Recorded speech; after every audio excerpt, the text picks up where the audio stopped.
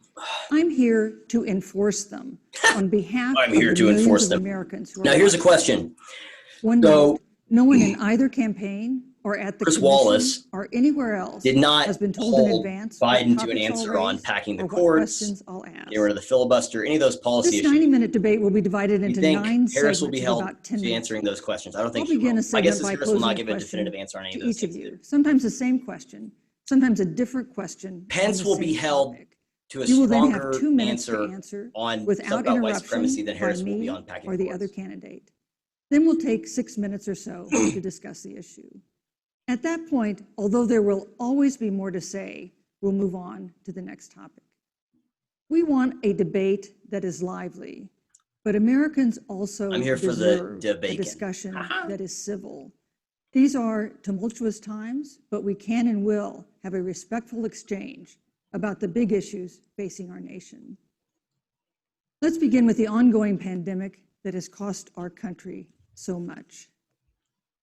Senator Harris, the coronavirus is not under control.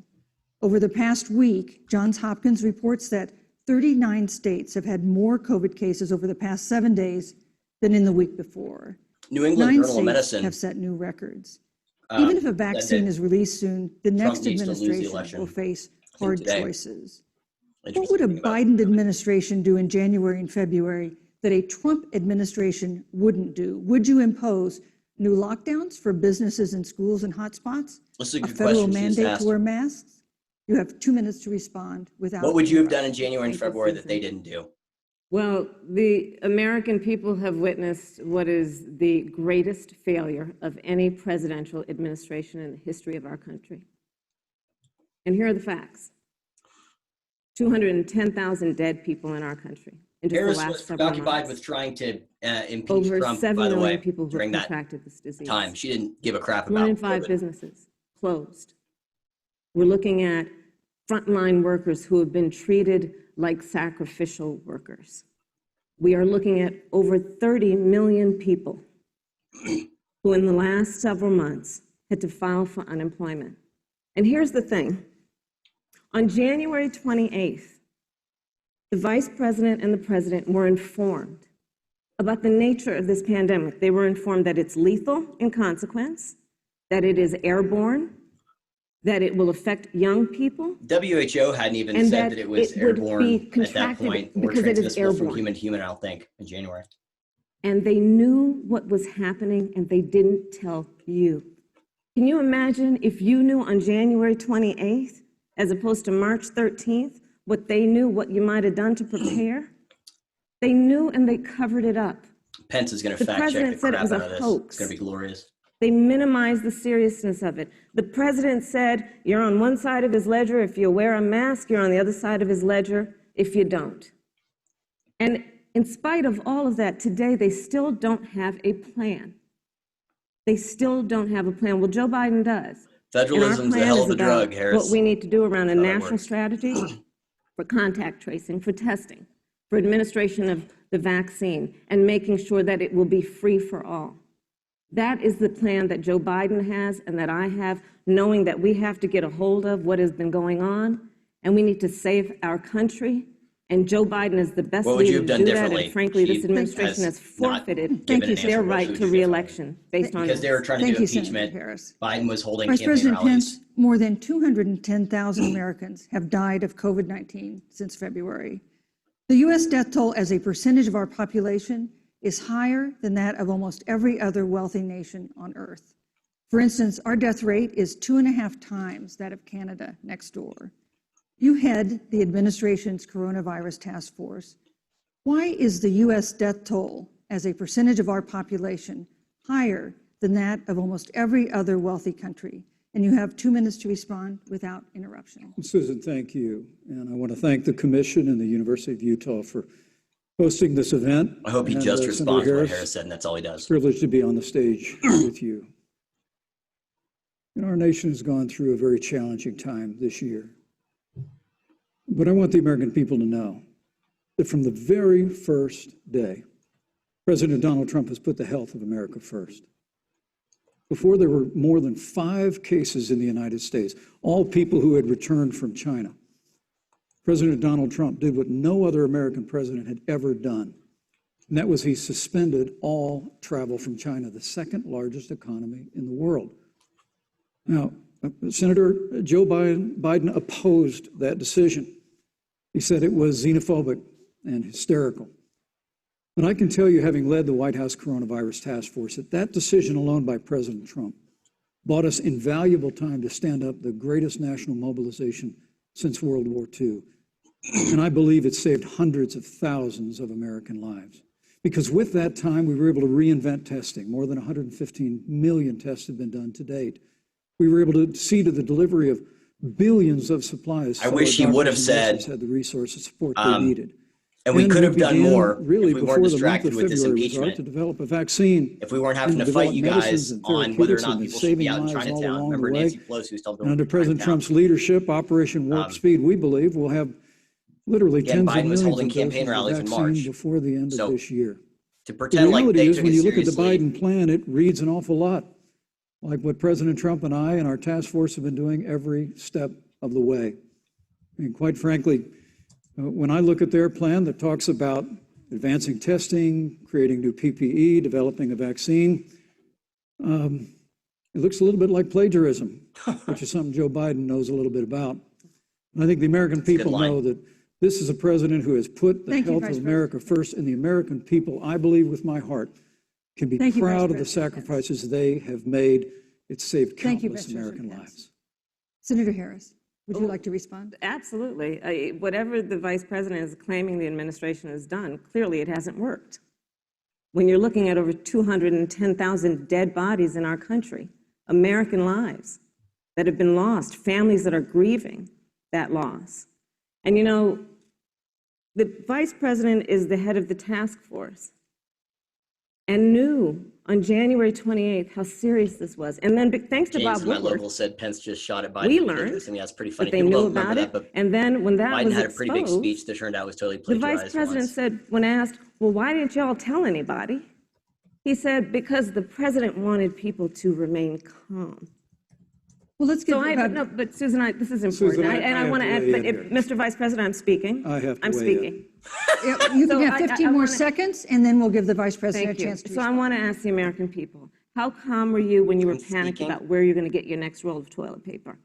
How calm were you when your kids were sent home from school and you didn't know when they could go back? How calm were you when your children couldn't see your parents because you were afraid they could kill them?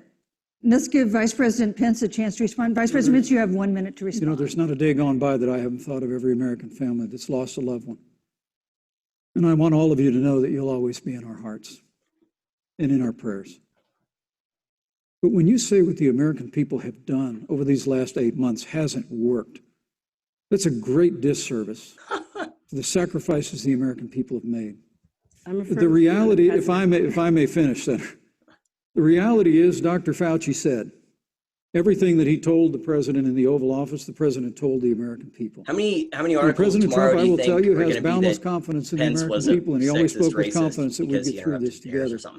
But when you say it hasn't worked, when Dr. Fauci and Dr. Birx and our medical experts came to us in the second week of March, they said if the president didn't take the unprecedented step of shutting down roughly half of the American economy, that we could lose 2.2 million Americans.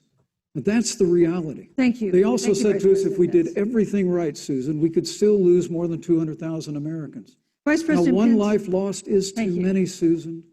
But the American people, I believe, deserve credit for the sacrifices that they have made, putting the health of their family and their neighbors first, our doctors, our nurses, our first Thank you, Vice responders. President. Come on. And I'm going to speak up on behalf of what the American people have done. Vice President Pence, you were in the front row in a Rose Garden event 11 days ago, what seems to have been a super spreader event for senior administration and congressional officials.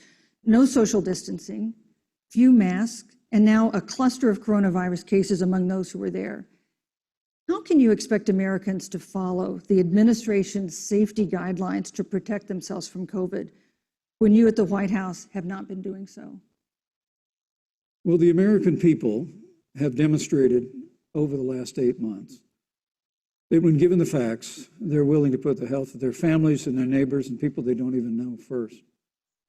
President Trump and I have great confidence in the American people and their ability to take that information when they get to the into practice. part about Trump getting COVID, I think there's a good argument to be made.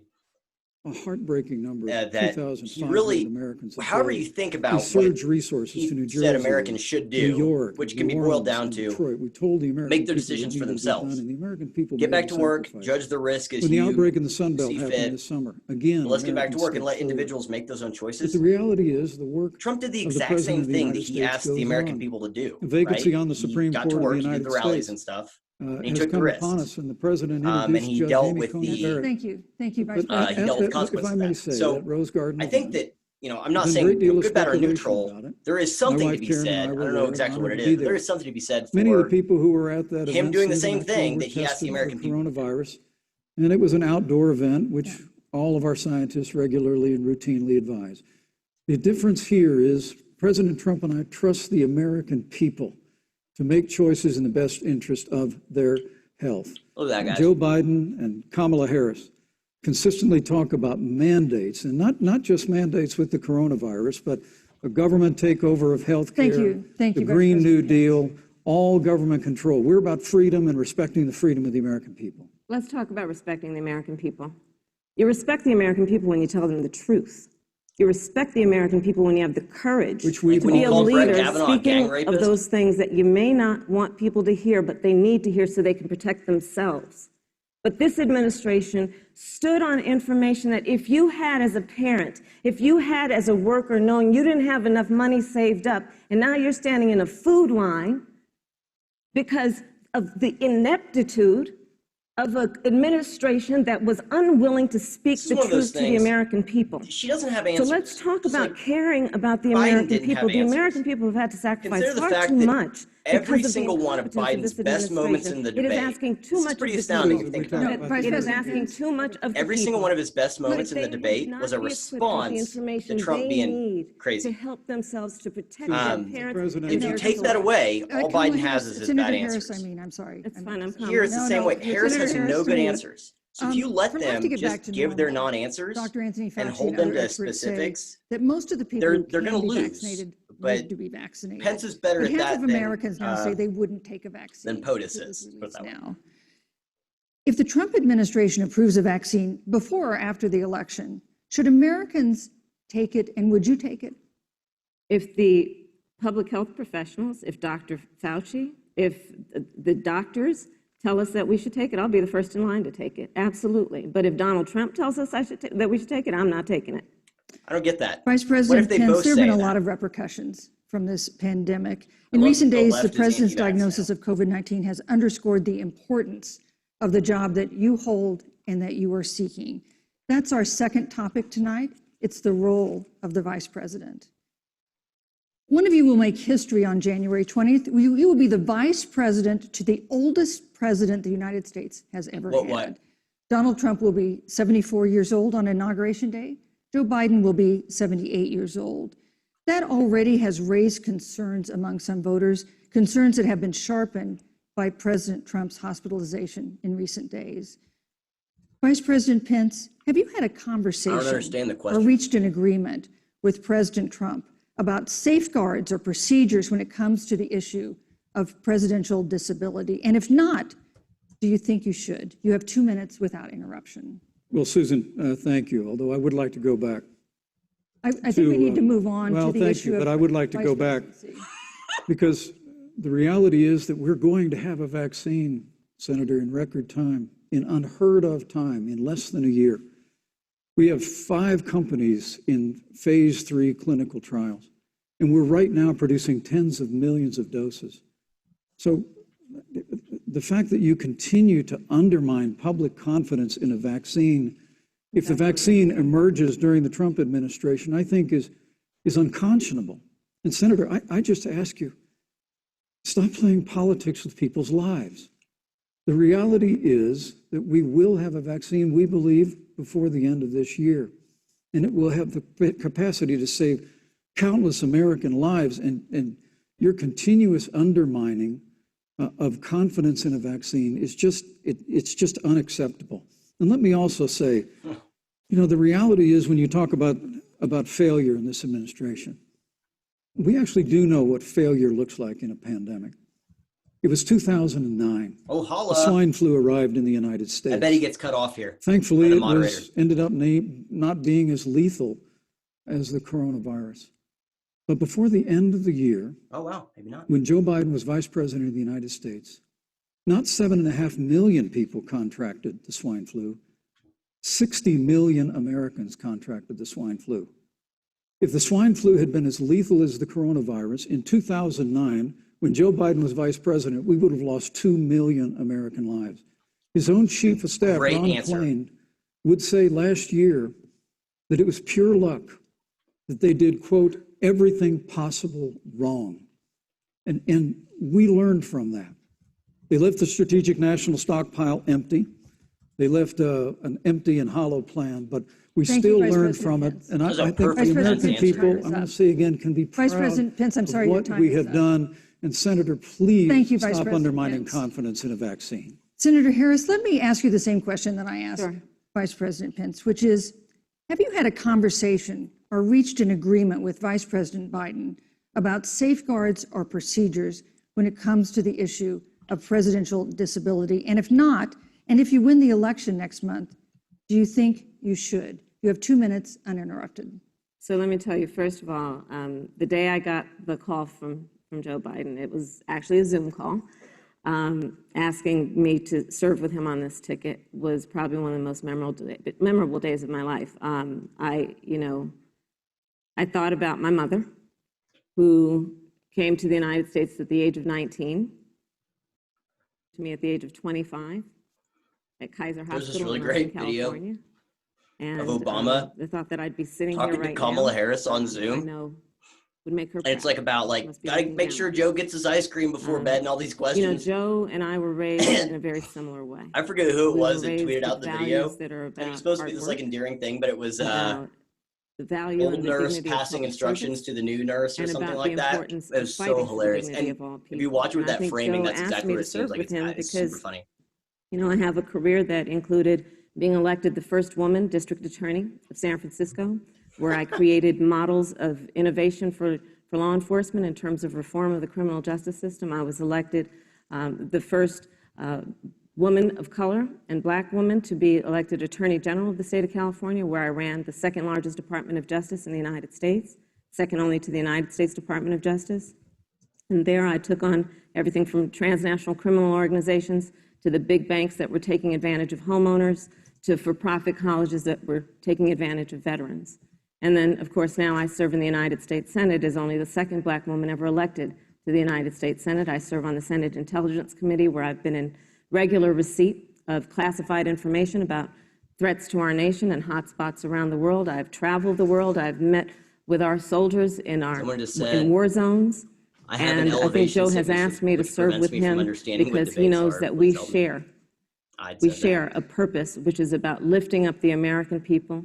And after the 4 years that we have seen of Donald Trump unifying our country around our common values and principles. Thank you, Senator Harris. Neither President Trump nor Vice President Biden has released a sort of detailed health information that had become the modern norm until the 2016 election. And in recent days, President Trump's doctors have given misleading answers or refused to answer basic questions about his health. And my question to each of you in turn is this question about information Biden's health voters deserve to know? Vice President Pence, would you like to go first? Well, Susan, thank you. And let me say, on behalf of the President and the First Lady, how moved we've all been by the outpouring of prayers and concern for the President. And I do believe it's emblematic of the prayers and the concern that have ushered forth for every American impacted by the coronavirus. But the care the President received at Walter Reed Hospital, the White House doctors, was exceptional. And the transparency that they practiced all along the way will continue. The American people have a right to know about the health and well-being of their President. I had some ideas in my...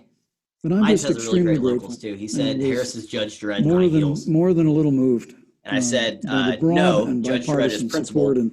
And Senator, I want to thank you and Joe Biden for your a good guy expressions, genuine in a concern. lot of ways. And I also want to congratulate also, you, Harris wears Timberlands, as I did on that phone call, on the historic nature of he your gave nomination. credit to the Biden administration. I never Biden expected to be on this stage 4 years ago, so I know the feeling. For how they handled Trump The getting reality coronavirus. is, we've got an election before the American people in the midst of this challenging year, and the stakes have never been higher, but I think the choice has never been clearer. I want to give Senator Harris a chance to respond to the same question I asked, which is, do voters have a right to know more detailed health information about presidential candidates and especially about presidents, especially when they're facing some kind of challenge? Absolutely, and that's why Joe Biden has been so incredibly transparent, and certainly by contrast, the president has not, both in terms of health records, but also let's look at taxes. We now know because of great investigative journalism candidates being transparent about their health. Paid $750 has refused to take a cognitive in taxes. When I first heard about it, I literally said, like, well, "You Joe mean Biden's been nothing but transparent. Look at $750,000?" And it was like, no, $750. We now know Donald Trump owes and is in debt for $400 million. And just so everyone is clear, when we say in debt, it means you owe money to somebody. And it'd be really good to know who the President of the United States, the Commander-in-Chief, owes money to, because the American people have a right to know what is influencing the President's decisions. And is he making those decisions on the best interest of the American people, Harris of you, some conspiratorial or crap. self-interest? So, Susan, I'm glad you asked about transparency, because it has to be across the board. Joe has been incredibly transparent over many, many years. The one thing we all know about Joe, he puts it all out there. He is honest. He puts it all out there. Listen, but all right, Donald here's Trump, the deal. on the other hand, has been about covering up everything. Creamy peanut butter, Thank you, Senator Harris. I want to give you a Gets in chance to my- respond, Vice President. Well, look, I respect the fact that it gets in my Joe Biden spent 47 years in public life, hairy and I legs. respect your public service as well. Thank you. The American people have a president who's a businessman, he's a job creator, who's paid tens of millions of dollars in taxes, payroll taxes, property taxes. He's created tens of thousands of American jobs. And the president said those public reports are not accurate. And the president's also released literally stacks of financial disclosures the American people can review just as the law allows. But the distinction here is that Joe Biden, 47 years in public service, compared to President Donald Trump, who brought all of that experience 4 years ago. Thank you, For those curious about turned this economy the tax, around by cutting taxes, rolling back regulation, thank you, unleashing Vice American President. energy, fighting for free and fair trade, owe that much and money? all of that's Thank you, on the Vice line President. with Did a Joe really good Biden job and Kamala Harris. You know, that's a good breaking down segue into our third great topic, segue. which taxes is work. about the economy. This has been another aspect of it's life for Americans that's been assets, so asset mortgages. There's certain ways you can roll affected by this over coronavirus. how We you have a handle jobs those. crisis brewing. And Scott On Adams Friday, broke we that learned really that the well in a YouTube unemployment video rate had a declined week to or so ago. I'd 7.9% highly in recommend it. September, but the job it growth had explains that stalled, pretty and that was well. before the latest round of layoffs and furloughs in the airline industry at Disney and elsewhere. Hundreds of thousands of discouraged workers have stopped looking for work. Nearly 11 million jobs that existed at the beginning of the year haven't been replaced. Those hardest hit include Latinos, Blacks, James in and my women. local chat just said she's Senator proving Harris, why the people hate her. Biden-Harris campaign Pence has proposed honestly new has a clear programs to response boost for the everything she economy, and he would says. pay for He that. could hit harder, but New he's doing well. spending by That's raising exactly right. $4 And by trillion the way, if Trump in had, taxes on wealthy let's individuals say, and a half of a corporations. half of a half of a Some third of a economists quarter of an warn ounce that of could discipline, curb entrepreneurial he could have done the same ventures thing during the last that debate fuel and growth just and smoked create Joe Biden, jobs. but he didn't. But, Would raising taxes but put the recovery Biden's answers were at just as risk? bad as And you have Harris's 2 here, minutes like, to answer awful. uninterrupted. But anyway. On the issue of the economy, I think there couldn't be a more fundamental difference between Donald Trump and Joe Biden. Joe Biden believes you measure the health and the strength of America's economy based on the health and the strength of the American worker and the American family. On the other hand, you have Donald Trump, who measures the strength of the economy based on how rich people are doing, which is why he passed a tax bill benefiting the top 1% and the biggest corporations of America, leading to a $2 trillion deficit that the American people are going to have to pay for. On day one, they care Joe about Biden deficits. First off, will repeal that I'm not tax saying either bill. side He'll cares get about rid of deficits. it. Okay, they don't. And what he'll do with Fiscal the money is invest responsibility it in the is American malware people. of understanding And through a plan that is now. about Okay, so investing in no one cares about infrastructure, fiscal something that Donald responsibility, Trump said definitely he not would the do. left. I remember hearing about some infrastructure week. I don't think it ever happened. But Joe Biden will do that. He'll invest in infrastructure. It's about upgrading our roads and bridges, but also investing in clean energy and renewable energy. Joe is going to invest that money in what we need to do around innovation. By the way, my original prediction There was a time when our country believed in science and invested in research and development so that we were an innovation leader on the globe. Joe Biden will use that money to invest in Pence education. was just going to say everything that she So, wanted for to do is example, radical for and folks just who want to go to a hyperbolic two-year community college, it will be free. do the If you come from a family that word makes less than slinging thing. I've been wrong so far. $125,000, He's been you'll really go to a measured, public stuck to university for substance, had free. good lines. And across He's the performing board, a lot we'll better make than I sure expected. She's that if you performing have as I student loan expected, debt, it's cut by $10,000. which is bad. That's I how just Joe thought that Biden thinks about the because of economy, the which is framing, it's about investing in the people and the of way our the media would country, cover it, as Pence would opposed to get passing a skunked, but tax he's bill, doing a lot better than which had the expected. benefit of letting American corporations go offshore to do their business. Thank you, So- Senator Harris. Vice President Pence, your administration has been predicting a rapid and robust recovery, but the latest economic Kevin in my report locals suggests just asked you a that's question. not He said, happening. Should Americans what are people be thinking so braced far? for an And economic comeback I said, that Pence is is going to doing take really well. not Now here's the months, other but a part. year or more? You have Only 2 minutes to answer 28,000 people are uninterrupted. watching on this When President Trump and I took Washington office, Post live stream. America had gone through Most the people aren't slowest going to watch economic this. recovery since the Great Depression. That's the problem. This is When going Joe to Biden get was vice filtered president, and they tried to distilled tax, through spend, and regulate and fail our way media back to a clips booming tomorrow. economy. That's what's going to happen. President Trump cut taxes. Most of those across are going to the be board. presented dishonestly. It's going to Despite say, what, here's all Senator Harris the says, untruths the average American family of four that came out of $2,000 this in savings and thing. taxes. Um, And with the rise in so, wages that occurred, I think Pence is doing predominantly for well, blue-collar, hardworking but Americans, it's not the going average to household matter income for a because family of four increased by $4,000. it's about the following exposure to President Trump's voters, tax right? cuts. Especially the But undecided. America, Now, you they just might be heard the ones Senator watching. Harris tell you, Okay, so on day one, take that how Joe you want to Biden's take going that. to raise the But taxes. It's really remarkable to think, Susan. I mean, right fine. after But either way, a time I'm where not sure how going much it's through a going to matter pandemic because no one's that going to lost watch it. 22 They're going to rely million on jobs clips. at the They're going to be We've highly already added back editorialized. 11.6 million jobs. because we Kevin had a also said president no who one cut is really taxes, answering the rolled back questions, but regulation, Harris's unleashed responses don't make any energy, sense. fought for free and It's fair really funny. trade, It's true. and secured $4 trillion from the Congress of the United States to give direct payments to families, save 50 million jobs through the Paycheck Protection Program. We literally have spared no expense to help the American people and the American worker through this. Joe Biden and Kamala Harris want to raise taxes. They want to bury our economy under a $2 trillion Green New Deal, which you were one of the original co-sponsors of in the United Whoa. and ban fracking, which would cost hundreds of I accidentally thousands muted it. of American jobs all across the heartland. And Joe Biden wants to go back to the economic surrender to China, that when we took office, half of our international trade deficit was with China alone. And Joe Biden wants to repeal all of the tariffs that President Trump put into effect to fight for American jobs and American workers. Joe Biden says democracy's on the ballot. Make no mistake about it, Susan. The American economy, the American comeback is on the ballot with 4 more years of growth and opportunity, 4 more years of President Donald Trump. So James says 500,000 are watching. Thank you, Vice the President. biggest So economic year in the that's history better of this than country. Thank you, Vice 30,000 President here. Pence. Senator Harris. Well, I mean, I thought we saw enough of it in last week's debate, but I think this is supposed to be a debate based on fact and truth. And the truth and the fact is, Joe Biden has been very clear. He will not raise taxes on anybody who makes less than $400,000 He said a he's going to year. repeal the Trump tax cuts. Mr. Vice President, I'm speaking. Well, it'd I'm speaking. be important if you said the truth. Joe Biden said twice in the debate last week that he's going to repeal the Trump tax cuts. That was tax cuts that gave the average working family $2,000 in a tax break every single year. Senator, that is that's the math. absolutely not true. That Is he tax only bill- cutting? Is he only going to repeal part of the Trump tax cuts? If you don't mind letting me finish, we can then Please. have a conversation, okay? Please. Okay. Good. That was a good Joe Biden exchange. will not raise taxes That was on anyone good. who makes less than $400,000 a year. He has been very clear about that.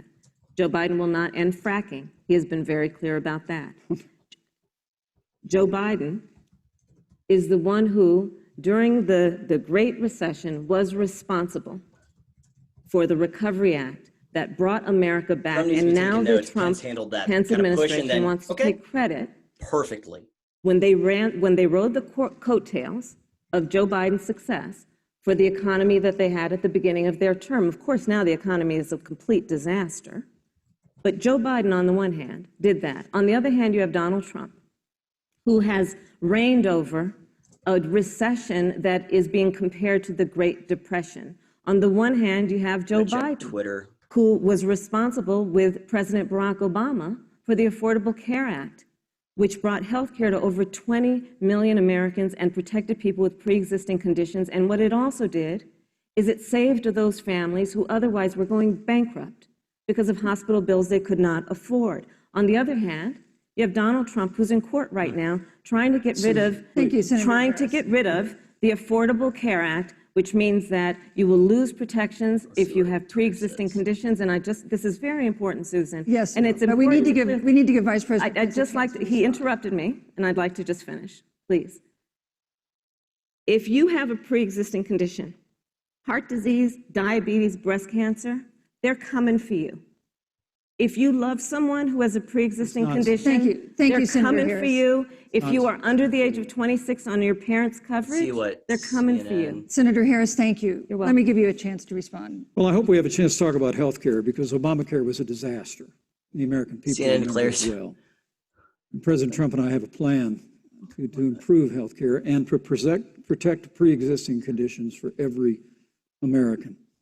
But look, Senator Harris, you're entitled to your own opinion, but you're not entitled to your own facts. Heyo. You yourself said on multiple occasions when you were running for president that you would ban fracking.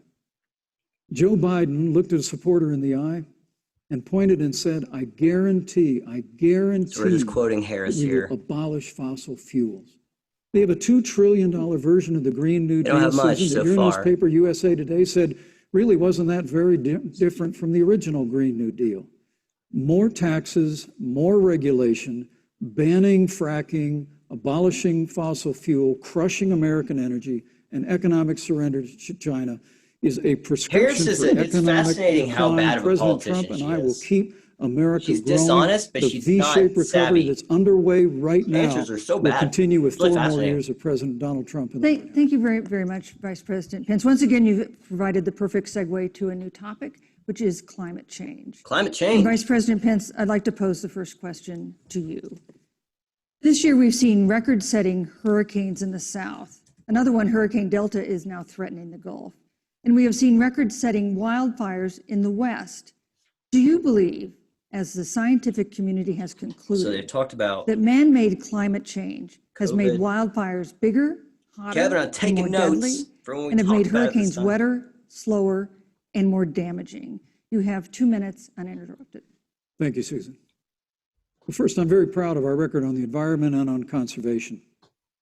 According to all of the best estimates, our air and land are cleaner than any time ever recorded. What's fascinating water is, among I'm sure she'll bring up in the the world. Paris Accords that don't And matter, just a but little while ago, the president the signed the US Outdoors Act. It's the has largest investment in our public reduced lands and carbon public emissions parks every year, in no matter 100 years. what. So President Trump has Accords or made not. a commitment to conservation. And to the environment. So it's fascinating And what the with free regard to market climate does. I mean, change, when there's a lot of the pressure climate is and changing. we're in a really But the issue is, information-rich what's the age, cause and what do we do companies about can't it? just dump crap President Trump has into made the it clear that we're going to environment and continue to not listen to the science. get called out for it. Now, So Joe you're Biden adapting. That's one of the and good Kamala things about Harris social would put us media is back in the social Paris media Climate Accord. and They'd the impose the free Green market New Deal, companies, which they would earn crush votes, they American earn energy, would customers increase the by energy costs of making their American product families cleaner. in their homes, and literally So would anyway, crush that's why America's American great, jobs. I guess.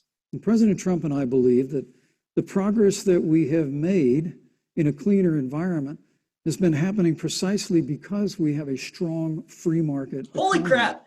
I You know, swear to what's God, remarkable that's like is the second The time United Mike States Pence has said the reduced exact thing CO2 that I just more said. Get out of my than the head. countries that are still in the Paris Climate Accord, but we've done it through innovation. And we've done it through natural gas and This is fracking, awesome. which, Senator, the American people can go look at the record. I know Joe Biden says otherwise now, as you do, but the both of you repeatedly committed to abolishing fossil fuel and banning fracking. And so by creating the kind of American innovation, we're actually steering toward a stronger and better environment. With regard to wildfires, President Trump and I believe that forest management has to be front and center, and even Governor Gavin Newsom from your state has agreed we've got to work on forest management.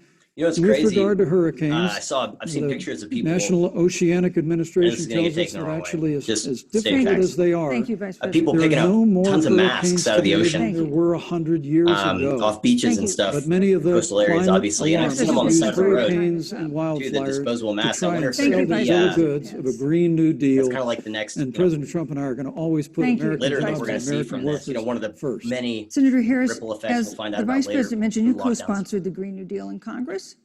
But Vice President Biden said in last week's debate that he does not support the Green New Deal.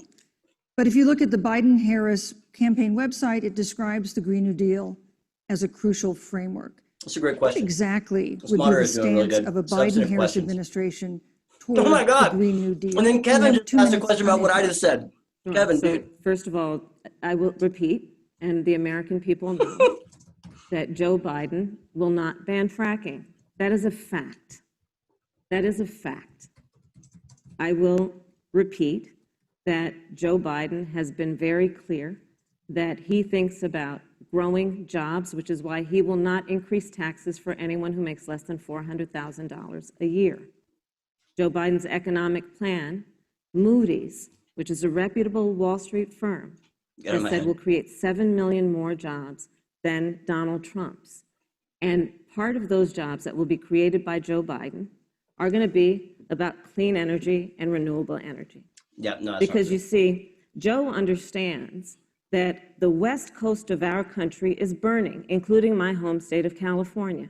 Joe sees what is happening on the Gulf states, which are being battered by storms. Joe has seen and talked with the farmers in Iowa, whose entire crops have been destroyed because of floods. And so Joe believes, again, in science. I'll tell you something, Susan. I served, when I first got to the Senate, believe in science. on the committee that's responsible for the environment. Do you know this administration took the word science off the website and then took the phrase climate change off the website? We have seen a pattern with this administration, which is they don't believe in science. And Joe's plan is about saying we're going to deal with it, but we're also going to create jobs. Donald Trump, when asked about the wildfires in California, and the question was, you know, the science is telling us this. You know what Donald Trump said? Science doesn't know. Kevin just said something I was thinking, which let's talk about who is whenever people talk about our country. So let's take AOC. Over the course of the next 4 years, when they say, on what is an existential threat to us as human beings. Existential threat of climate change, right? You rally like we did in World War II. About the creation of we're going to rally the jobs. entire economy achieve around the war effort. Net zero emissions by 2050. Carbon neutral by 2035. It's going to take sacrifice, but also this has been a lot of everyone's going to get rich as a result of it. And really, it has now the first part you go forward. Okay, we will also re-enter the climate agreement with. The second part you go, wait a second. Why, if this is such an existential threat, why do you have to add? Vice President everyone's going to get rich. Climate change poses. Look at the war effort during World War II. It was everyone do your part. We have to defeat the Nazis. Okay, it's going to be hard. We're rationing things. Soldiers are dying, right? People were up front. The government was up front about this is hard. You got to do your part. It's what we have to do to get through this. They didn't tag on. And also, we're all going to get rich. Isn't that the darndest thing? We have to rise to the challenge of this existential threat that's going to murder us all in 8-9 minutes. But hey, bonus. Not only can we beat this enemy that's going to kill us all, we're all going to get rich in the process. The second part makes you go, wait a second. You yourself said repeatedly that you would ban fracking. Why? First off, if we could just get rich, why didn't we do that before? And Joe Biden, and if it's this big existential threat, why do you have to add? Why do you have to add? We're all going to get rich. Just be honest. You say this is going to be really hard, but we have to do it. So it muddies the waters there, and it makes it feel like this actually isn't about you co-sponsored climate with AOC when she submitted it in the Senate. Restructuring government. And you just heard the senator say that she's going to resubmit America to the Paris Climate Accord. Look, the American people have always cherished our environment. We'll continue to cherish it. We've made great progress reducing CO2 emissions through American innovation and the development of natural gas through fracking. We don't need a massive $2 trillion Green New Deal that would impose all new mandates on American businesses and American families. Thank you. Joe Biden wants us to retrofit 4 million American business buildings. It makes no sense. It will cost jobs. President Trump is going to put America first. He's going to put jobs first, and we're going to take care of our environment and follow the science. Thank you, But, on the issue of jobs, Senator Harris. let's talk about that. The Vice President earlier referred to, as part of what he thinks is an accomplishment, the President's trade war with China. He lost that trade war. You lost it. What ended up happening is because of a so-called trade war with China and Iran America are intervening to try and get Biden elected. Of course, we don't talk about that. We talk about Russia, have experienced which is fine. Talk about Russia. We should. Of it. We are in a talk about China and Iran trying to because intervene on of it. Biden's. And when we look at where this administration has been, there are estimates that by the end of the term of this administration, they will have lost more jobs than almost any other presidential administration. And the American people know what I'm talking about. You know, I think about 20-year-olds. I'm sure that would have happened. We have a 20-year-old. Whether or not we had a giant pandemic who are coming out of high school and college right now, and you're wondering, is there going to be a job there for me? We're looking at people who are trying to figure out how they're going to pay rent by the end of the month. Almost half of American renters are worried about whether they're going to be able to pay rent. Seeing it. Oh, this is where the economy is in America right now, and it is because of the catastrophe and the failure of leadership of this administration. Thank you, Senator Harris. Vice President Pence, let me give you just 15 seconds to respond, because then I want to move on to Well, I'd love to respond. Look, lost the trade war with China. Joe Biden never fought it. Joe Biden has been a cheerleader for communist China They're only over the last CNN's decades. all of their tweets and quoting Kamala Harris. Senator Harris, you're entitled to your opinion. You're not entitled to your own facts. When Joe Biden was vice president, we lost 200,000 manufacturing jobs, and President Obama said they were never coming back. He said we needed a magic wand to bring them back. In our first 3 years after we cut taxes, rolled back regulation, unleashed American energy, this administration saw 500,000 manufacturing jobs created. And that's exactly the kind of growth we're going to continue to see as we bring our nation through this pandemic. But a Green New Deal, your massive new mandates, your Paris Climate Accord, it's going to kill jobs this time, just like it killed jobs. I just need to respond very briefly. 15 seconds, and Thank you. Thank you. Joe Biden is responsible for saving America's auto industry, and you voted against it. So let's set the record straight. That's funny about that auto industry thing. That was one of the mistruths to look for. I went through an article leading up to the topic. We have no more complicated the last debate, and they were like, here's all the falsehoods to look for, and they were all like stuff from Trump history. But one of them was, if Biden says he saved the auto industry, that was a lie. It's so a that's funny Harris potential said. partner in dealing with climate change in North Korea. And in a video tonight, President Trump again blamed it for the coronavirus, saying China will pay. Vice President Pence, how would you describe our fundamental relationship with China? Competitors, adversaries, enemies? You have 2 minutes. Thank you, Susan. Well, before I leave that, let me speak to voting records if I can. Oh, you got to talk about China. Everybody knows that NAFTA cost literally thousands of American factories to close. We saw automotive jobs go south of the border. President Trump fought to renegotiate NAFTA. And the United States-Mexico-Canada agreement is now the law of the land. You need to answer on China. This is where you have... People deserve to know. Please answer. Senator Kamala Harris was one of only 10 members of the Senate to vote against the USMCA. It was a huge win for American auto workers. It was a huge win for American farmers, especially dairy in the upper Midwest.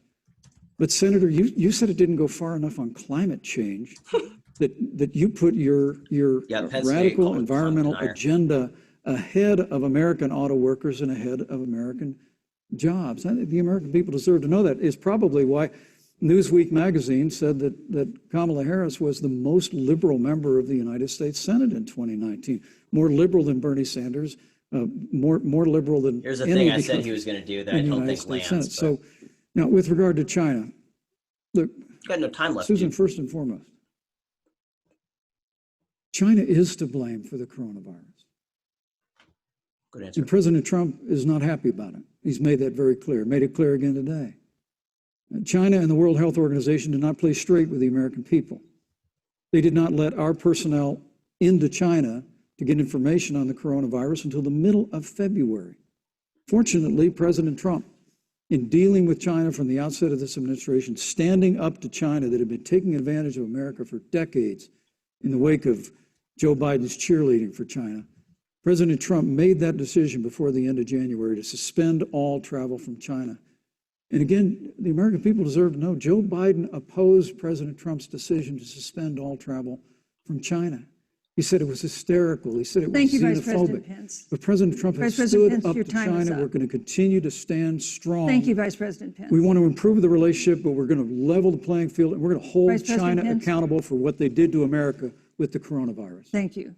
Senator Harris, let me ask you the same question that I asked the Vice President. There's a tension there, right? How would you describe of not just doing the Biden thing where you go, oh, my time's up in the middle of the thought. But not going too far over, right? Like, because the monitor's going to give you some wiggle room. They'll let you finish your sentence. Susan, but knowing how to read when you're going to start to piss off the moderator, perspective and what that grace period is where Trump failed last time. Pence is doing it perfectly this time. And knowing how to read that. There's been a few times where he went a little farther than I would. There's a weird obsession that President Trump given that push and then going, okay, getting rid of whatever accomplishment. So I think Pence is doing that really perfectly. President Obama. Not that I think Trump is going to learn from that, but I think he should. For example, because there is a tension there. They created within the White House an office that basically was responsible for monitoring pandemics. They got away. They got rid of it. Not true. There was a team of disease experts that President Obama and Vice President Biden dispatched to China to monitor what is now predictable and what might happen. They pulled them out. We now are looking at 210,000 Americans who have lost their lives. Let's look at the job situation. We mentioned before the trade deal, the trade war, they wanted to call it, with China. It resulted in the loss of over 300 manufacturing jobs and a manufacturing recession. And the American consumer paying thousands of dollars is there more even for severely goods mentally handicapped people that would believe this? Yes. War, that they called it. Then let's talk about standing. Pew, a reputable research firm, has done an analysis that shows that leaders of all of our formerly allied countries have now decided that they hold in greater esteem and respect Xi Jinping, the head of the Chinese Communist Party, than they do Donald Trump. Wait, so is China bad or good? The President of the United States, Harris, the Commander-in-Chief of the United States. This is where we are today because of a failure of leadership by this administration. Senator Harris, we've seen changes in the role of the United States in terms of global leadership over the past 4 years. And of course, times do change. What's your definition? We've seen strains with China, of course, as the Vice President mentioned. We've seen strains with our traditional allies in NATO and elsewhere. What is your definition of the role of American leadership? American leadership. Shoot, I was supposed to be taking notes. So, sorry, Kevin. Joe is, I love talking with Joe about a lot of these issues. And I bet you do. I bet talking with Joe. I think he said it quite well. He says, whenever I was foreign young, policy, it might sound complicated, but really it's relationships. My grandma. So just think about it as relationships. And sadly, so we know this in our personal and professional relationships. Mentally declined. You got to keep your word to your friends. When I was really young and I didn't really quite got to be loyal to your friends. Understand what it was, and she would just kind of say really silly things. You got to know who your adversaries are. I thought it was fun to talk to her and get her to say really silly things because I didn't know better. But what we have seen with Donald Trump, 4th, 5th grade, is that he has. That's what I think of whenever she says. I really enjoy talking to Joe. I wonder if it's just kind of like those conversations where you just don't know what they're going to say. Dictators around the world. And you should probably be concerned. Let's take, for example, Russia. But for whatever reason, whether it's because I serve on the Intelligence Committee of the United States, because you're an opportunist politician like Kamala Harris, you're not concerned. You're just there for the lulz. Russia interfered in the election of the President of the United States in 2016 and is playing in 2020. Christopher Wray, the director of the FBI, said the same. But Donald Trump, the Commander-in-Chief of the United States of America, prefers to take the word of Vladimir Putin over the word of the American intelligence community. You look at our friends at NATO. He's walked away from agreements. You can look at the Iran nuclear deal. Someone said, do you think Pence will bring up Harris or Biden being called racist by Harris? We are less safe because they are building Kevin up said what might end up being a significant nuclear arsenal. We were in that deal, guys. We were in the Iran nuclear deal with friends, with allies around the country. The Iran nuclear deal was terrible. Donald Trump's unilateral approach to foreign policy, policy, is going to hit her so hard coupled with his isolationism, he pulled us out and has made America less safe. So, Susan, it's about relationships. And the thing that has always been part of the strength of our nation, in addition to our great military, has been that we keep our word. But Donald Trump doesn't understand that because he doesn't understand what it means to be honest. Thank you. Thank you, Senator Harris. Vice President Pence, somebody to respond. Well, thank you. Nobel Peace Prize? Well, President Trump kept his word when we moved the American embassy to Jerusalem, the capital of the state of Israel. When Joe Biden was vice president, they promised to do that, and they never did. We stood strong with our allies, but we've been demanding. NATO is now contributing more to our common defense than ever before, thanks to President Trump's leadership. We've strengthened our alliances across the Asia-Pacific, and we've stood strong against those who would do us harm. You know, when President Trump came into office, ISIS had captured an area of the Middle East the size of Pennsylvania. But President Trump unleashed the American military, and our armed forces destroyed the ISIS caliphate and took down their leader, al-Baghdadi, without one American casualty. Al-Baghdadi was responsible. Strange how a lot of death of thousands. I didn't, you don't realize this stuff necessarily. Notably, America's hearts today. How so much of Kayla Mueller, her parents of which are. But I'm not saying his diplomacy is bad. I think diplomacy is really quite good, right? Today, speak softly and carry a big stick. Two of the ISIS killers responsible for Kayla Mueller. But so much of the left's, whether it's the Iran nuclear deal, the United States, Paris Climate Accords, John was killed on the battlefield. Stuff talking about China, Beetle. All this stuff is just like basically. When Joe Biden was vice president, we had an opportunity. Whatever you want, like there's no strength behind it. I don't really understand. Now, given Obama was drone striking countries, so there's something there. But they said they knew where Kayla was. I held her for 18 months, abused her. I don't know why having a policy of we're not going to bend over for every other country. When Joe Biden was vice president, is like somehow controversial. And when armed forces finally went in, it was clear she'd been moved 2 days earlier, and her family says with a heart that broke the heart of every American that if President Donald Trump had been president, they believe Kayla would be alive today. Thank you, Vice President. We destroyed the ISIS caliphate. And you talk about re-entering the Iran nuclear deal. I mean, the last administration transferred $1.8 billion to the leading state sponsor of terrorism. President Donald Trump got us out of the deal. Thank you, Vice President Pence. And when Qasem Soleimani was traveling to Baghdad to do harm to Americans, President Donald Trump took him Vice out. President Pence. And America is safer, our allies are safer, and the American people know President Donald Trump will never have Thank you, Vice President take Pence. action. I would like to give Senator Harris a chance to respond, but not at such great length, because of course there are other topics we want to talk about. But I would like equal time. Yes. Thank you. Please go ahead. First of all, to the Mueller family, I know about your daughter's case, and I'm so sorry. I'm so sorry. What happened to her is awful, and it should have never happened. And I know Joe feels the same way. And I know that President Obama feels the same way. But you mentioned Soleimani. Let's start there. So after the strike on Soleimani, there was a counter strike on our troops in Iraq. And they suffered serious brain injuries. Trauma. And do you know what Donald Trump dismissed them as? Headaches.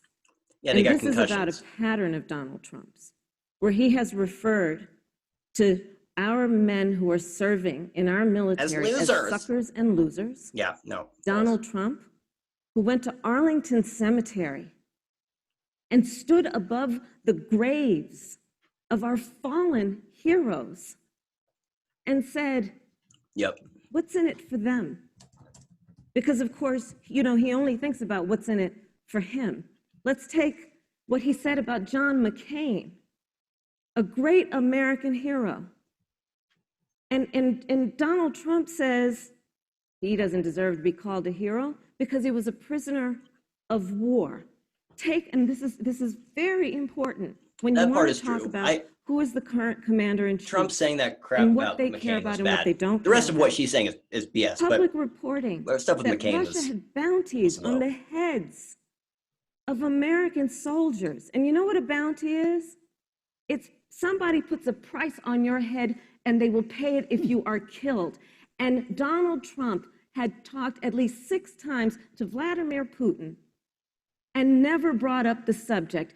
Joe Biden would never do that. Thank you. Joe Biden would, but Joe Biden would hold Russia to account for any threat to our nation's security or to our troops who are sacrificing their lives for the sake of our democracy and our safety. Thank you, Senator Harris. This is such an important issue, but we have other important issues as well. And I want to make sure we have a chance I really have to talk about. respond to that. Look, she has 15 seconds because well, I got to have more than that. Look, well, I'm sorry, but Vice President Pence, you've had more time than she's had so far. The slanders against President Donald Trump regarding men and women of our armed forces are absurd.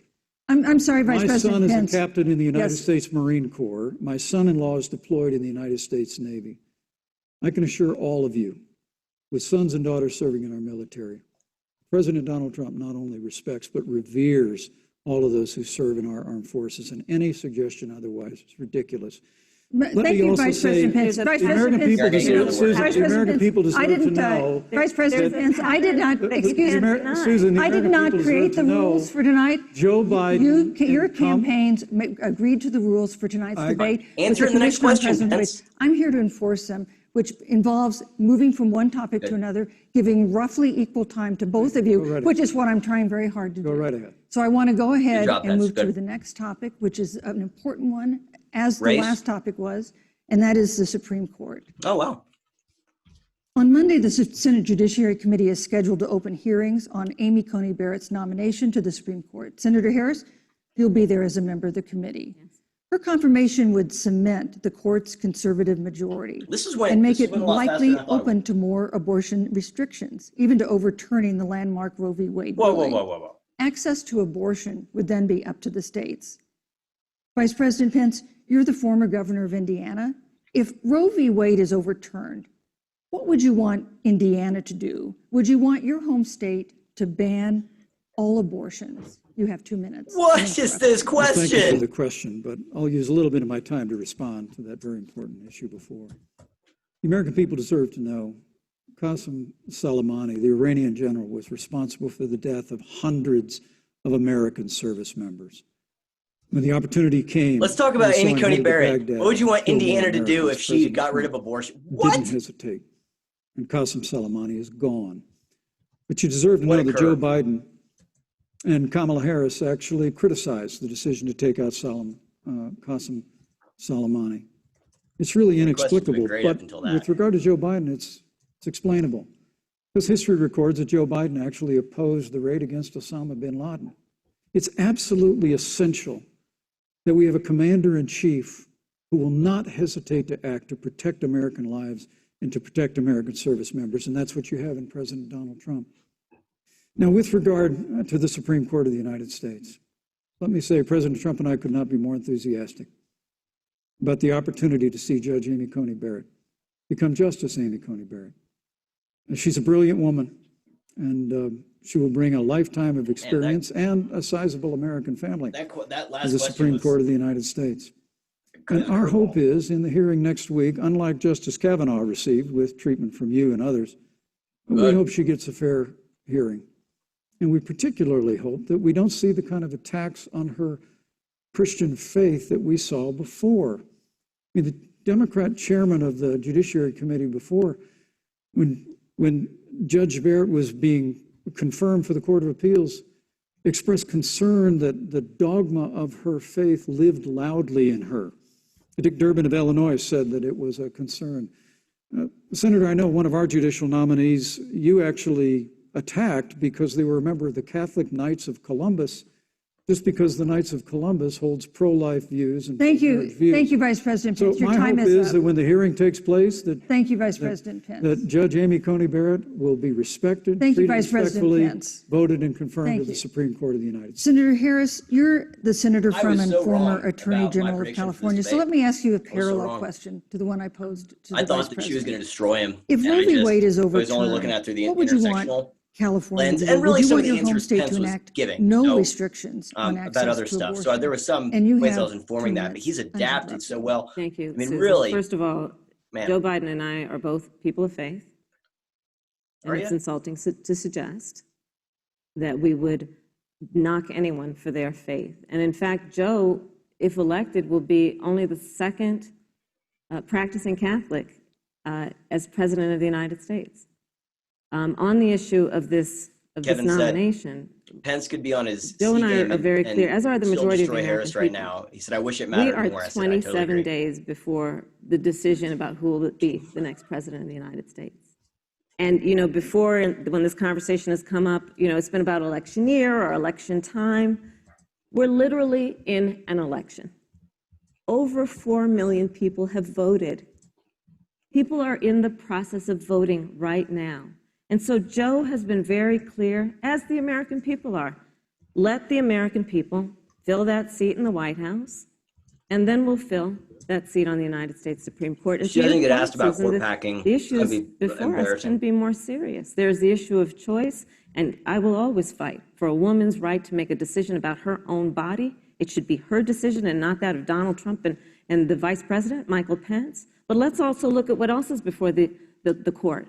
It's the Affordable Care Act. Yep. Like, literally in the midst of a public health pandemic, when over 210,000 people have died and 7 million people probably have what will be in the future considered a pre-existing condition because you contracted the virus. Donald Trump is in court right now trying to get rid of the Affordable Care Act. And I said it before, and it bears repeating. They're not going to get rid of pre-existing conditions. This means, by the way, I think they that should. there will be no more protections if they win That's just part for of people with the changes need pre-existing to happen. conditions. This means that over 20 million people will lose your coverage. Mr. Vice President, I'm speaking. It means that if you're under the age of 26, you can't stay on your here's a parents' quote. coverage anymore. And here's the Pence. thing. The contrast couldn't be more clear. They're trying to get rid of the Affordable Care Act. Joe Biden is saying, let's expand coverage. Let's give you a choice of a public option or private coverage.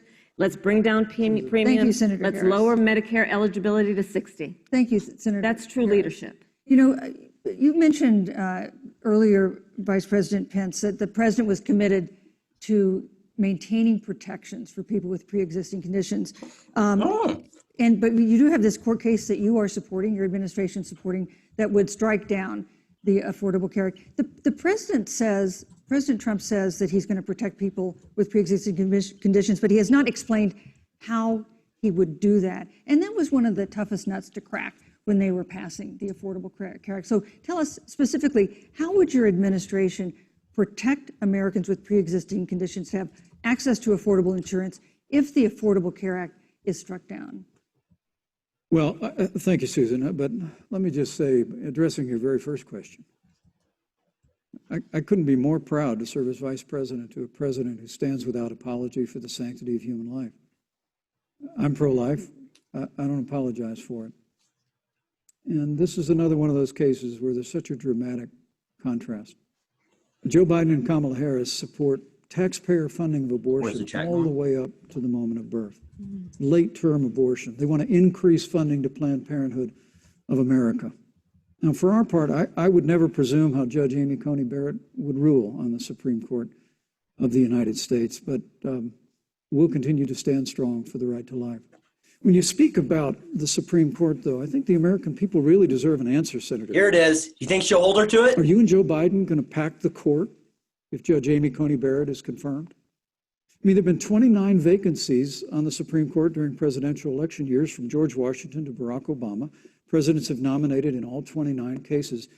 But your party is actually openly advocating adding seats to the Supreme Court, which has had 9 seats for 150 years, if you don't get your way. This is a classic case of, if you can't win by the rules, You're going to change the rules. Now, you've refused to answer the question. Joe Biden has refused to answer the question. So I think the American people would really like to know, if Judge Amy Coney Barrett is confirmed to the Supreme Court of the United States, are you and Joe Biden, if somehow you win this election, going to pack the Supreme Court to get your way?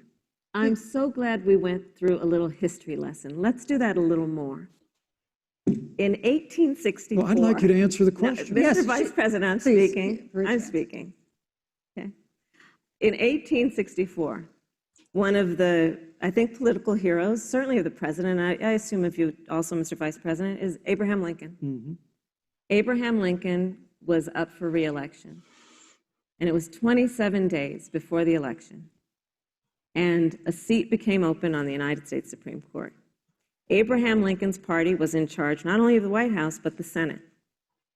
But Honest Abe said it's not the right thing to do. The American people deserve to make the decision about who will be the next president of the United States, and then that person can select who will serve for a lifetime on the highest court of our land. And so Joe and I are very clear. The American people are voting right now, and it should be their decision about who will serve on this most important body for a lifetime. Thank you, Senator Harris. People, Susan, are voting right now. They'd like to know if you and Joe Biden are going to pack the Supreme Court if you don't get your way in this nomination. Let's talk about packing. You once again gave a non-answer. Joe Biden gave a non-answer. Trying to answer you now. The American people deserve a straight answer. And if you haven't figured it out yet, the straight answer is they are going to pack the Supreme Court if they somehow win this election. Men and women, I got to tell you, people across this country, if you cherish our Supreme Court, if you cherish the separation of powers, you need to reject the Biden-Harris ticket. Come November the 3rd, re-elect President Donald Trump, and we'll stand by that separation of powers in a 9-seat Supreme Court. Yeah, let's talk about packing the court then. Let's talk about the fact. Yeah, I'm about to. So the Trump-Pence administration has been, because I sit on the Senate Judiciary Committee, Susan, as you mentioned, and I've witnessed the appointments for lifetime appointments to the federal courts, district courts, courts of appeal. People who are purely ideological, people who have been reviewed by legal professional organizations and found to have been not competent, are substandard. And do you know that of the 50 people who President Trump appointed to the Court of Appeals for lifetime appointments, not one is black? This is what they've been doing. You want to talk about packing the court? Let's have that discussion. Yeah, let's talk about court packing. Thank you. Trump hasn't nominated a black person. Let's go on and talk about the issue of racial justice. I just want the record to reflect she never answered the question. So maybe the next debate, Joe Biden will answer the question. But I think the American people know the answer. Thank you, Vice President. In March, Breonna Taylor, a 26-year-old emergency room technician in Louisville, was shot and killed after police officers executing a search warrant in a narcotics investigation broke into her apartment. The police said they identified themselves. Taylor's boyfriend said he didn't hear them do that. He used a gun registered to him to fire a shot, which wounded an officer. The officers then fired more than 20 rounds into the apartment. They say they were acting in self-defense. They say they were acting in self-defense when someone shot at them and they returned fire. Senator Harris, in the case of Breonna Taylor, for yourself. Was justice done? You have 2 minutes. I don't believe so. And I've talked with Breonna's mother, Tamika Palmer, and her family. And her family deserves justice. She was a beautiful young woman. She had as her life goal to become a nurse, and she wanted to become an EMT to first learn this right now. What's there are going people on the left who say this is not race. So people on the right who say, well, the warrant was in her name and she was doing stuff with the drug dealer. Her life was taken. Okay, both those are true. Unjustifiably and tragically. Neither of those matter. It brings me to...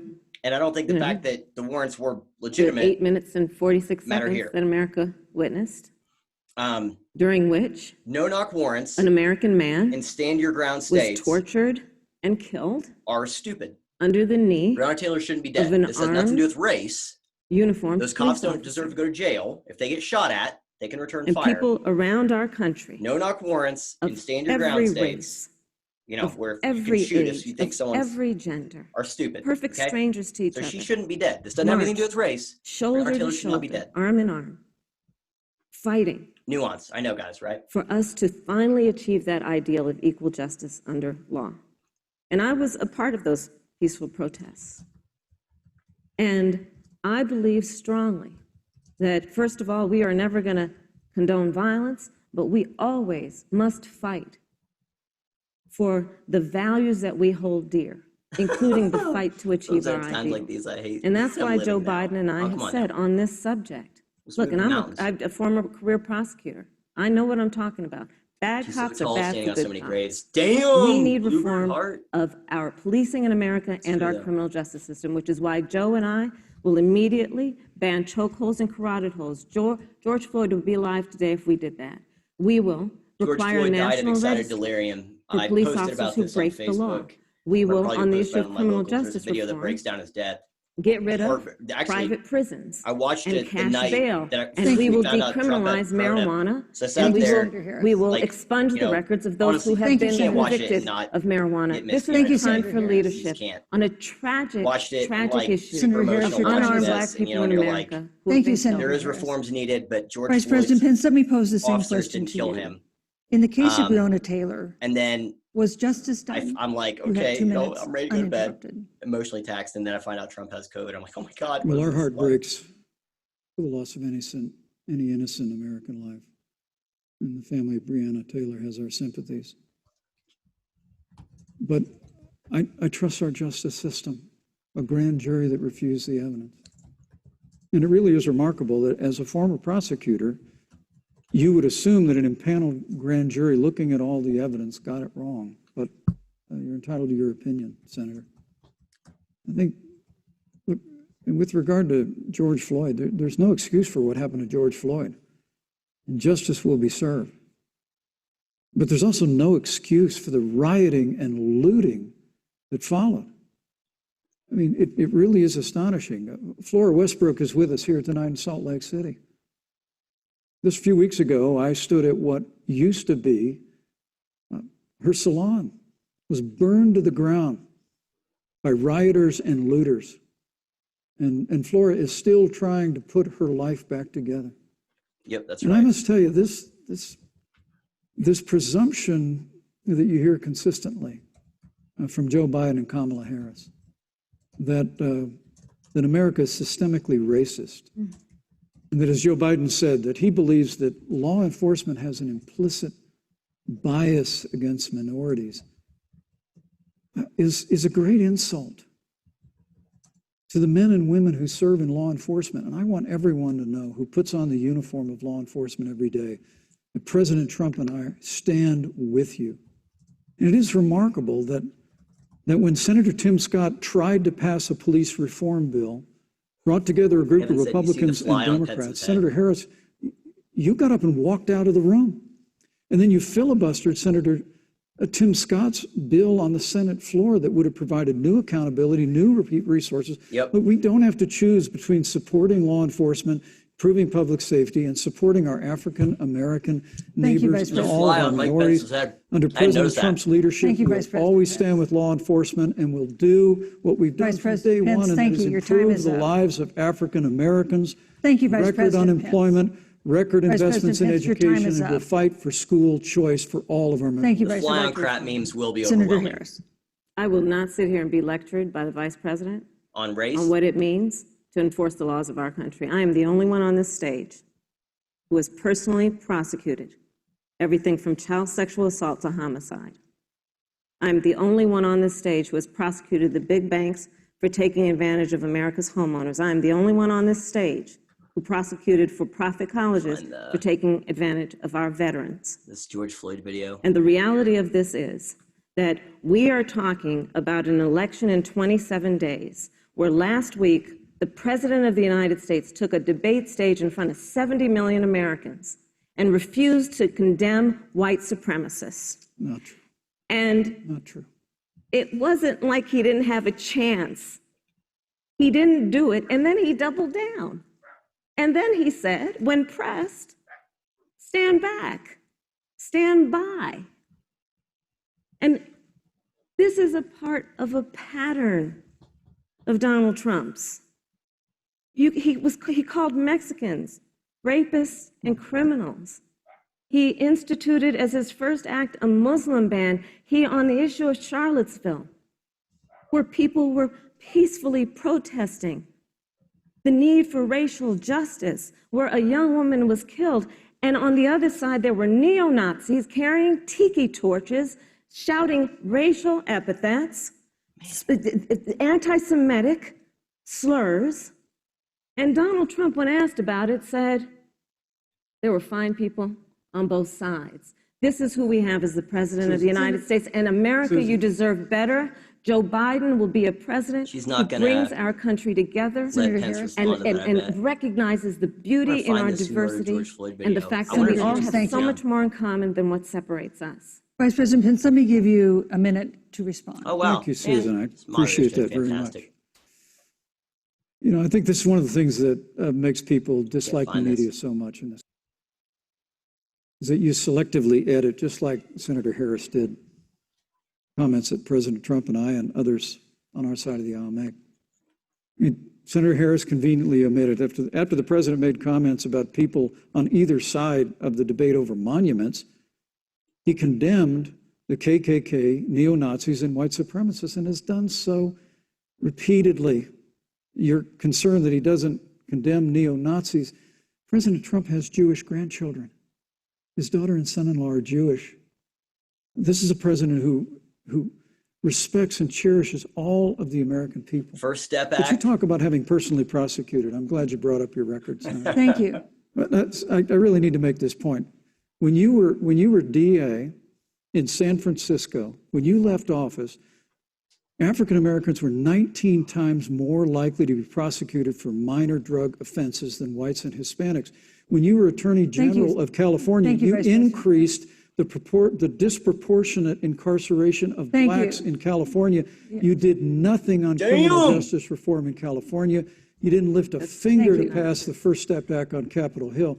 I mean, the reality is your record speaks for itself. President Trump and I have fought for criminal justice reform. Thank you, Vice President We've fought Pence. for educational choice and opportunities for African Americans, all of our Thank you, members. sir. And we'll do it for 4 more Thank years. you. You know, there is no more important issue than the final issue that we're going to talk about tonight, Election and that is the result. issue of the election itself. Susan, he attacked my record. I would like an opportunity to respond. Let me give you 30 seconds because we're running out of time. I appreciate that.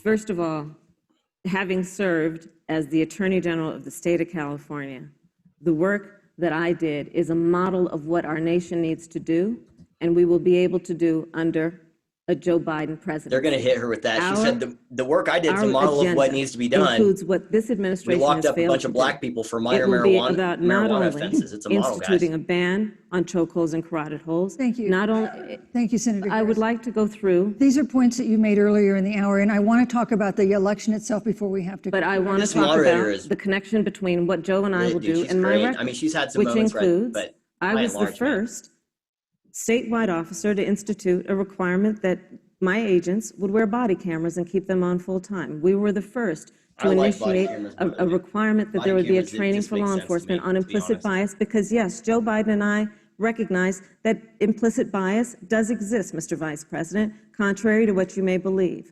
We did the work of instituting reforms that were about investing in reentry. 30 seconds. This is the work Come that on we now. have done and the work we will do going forward. And again, I will not be lectured by the Vice President Look at him grinning. on He's like, our you got record nothing.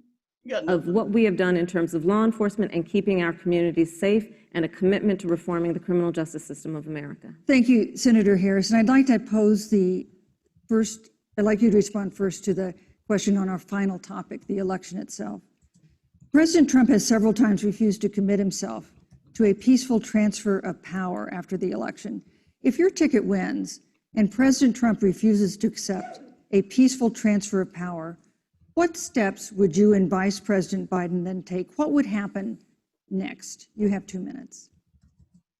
So I'll tell you, Joe and I are, I think, particularly proud of the coalition that we've built around our campaign. We probably have one of the broadest coalitions of folks that you've ever seen in a presidential race. Of course, we have the support of Democrats, but also independents and Republicans. In fact, 7 members of President George W. Bush's cabinet are supporting our ticket. We have the support of Colin Powell, Cindy McCain, John Kasich, over 500 generals, retired generals, and former national security experts and advisors are supporting our campaign. And I believe they are doing that because they know that Joe Biden has a deep, deep-seated commitment to fight for our democracy and to fight for the integrity of our democracy and to bring integrity back to the White House. And so we believe in the American people. We believe in our democracy. And here's what I'd like to say to everybody. Probably fact checking. Vote. Please vote. Vote early. Come up with a plan to vote. Go to iwillvote.com. You didn't give an answer about what they do to JoeBiden.com. We have it within our power in these next 27 days. That's not unique. To make it's going to be really bad because both sides are going to contest it, but still. The course of our country for the next 4 years. And it is within our power. And if we use our vote and we use our voice, we will win. And we will not let anyone subvert our democracy with what Donald Trump has been doing, as he did on the debate stage last week, when again in front of 70 million people, he openly attempted to suppress the vote. Joe Biden, on the other hand, on that same debate stage, because clearly Donald Trump doesn't think he can run on a record because it's a failed record, Joe Biden on that stage said, hey, just please vote. So I'll repeat what Joe said. Please vote. Thank you, Senator. Vice President Pence, President Trump has several times refused to commit himself to a peaceful transfer of power after the election. If Vice President Biden is declared the winner and President Trump refuses to accept a peaceful transfer of power, what would be your role and responsibility as Vice President? What would you personally do? This is an important answer because Trump sucked at it last time. Well, Susan, first and foremost, I think we're going to win this election because while Joe Biden and Kamala Harris rattle off a long litany of the establishment in Washington, D.C., an establishment that Joe Biden's been a part of for 47 years, President Donald Trump has launched a movement of everyday Americans from every walk of life. And I have every confidence that those same Americans that delivered that historic victory in 2016, they see this president's record where we rebuild our military, we revived our economy through tax cuts and rolling back regulation, fighting for fair trade, unleashing American energy. We appointed conservatives to our federal courts at every level. And we stood with the men and women of law enforcement every single day. And I think that movement of Americans has only grown stronger in the last 4 years. My wife said she'll gauge how this debate went by how much beer is left. I'm still my first one. So, Senator, your party has spent the last 3.5 years trying to overturn the results of the last election. It's amazing. When Joe Biden was vice president of the United States, the FBI actually spied on President Trump in the campaign. I mean, there were documents released this week that the CIA actually made a referral to the FBI documenting that those allegations were coming from the Hillary Clinton campaign. And of course, we've all seen the avalanche, what you put the country through for the better part of 3 years until it was found that there was no obstruction, no collusion, case closed. And then, Senator Harris, you and your colleagues in the Congress. No, he hasn't answered the question. What he's saying is good, but he needs to say peaceful transition to power. And now Hillary Clinton has actually said to Joe Biden that in her words, under no circumstances should he concede the election. So let me just say, I think we're going to win this election. President Trump and I are fighting every day in courthouses to prevent Joe Biden and Kamala Harris from changing the rules and creating this universal mail-in voting that will create a massive opportunity for peaceful transition to power. We have a free and fair election. We know we're going to have confidence in it.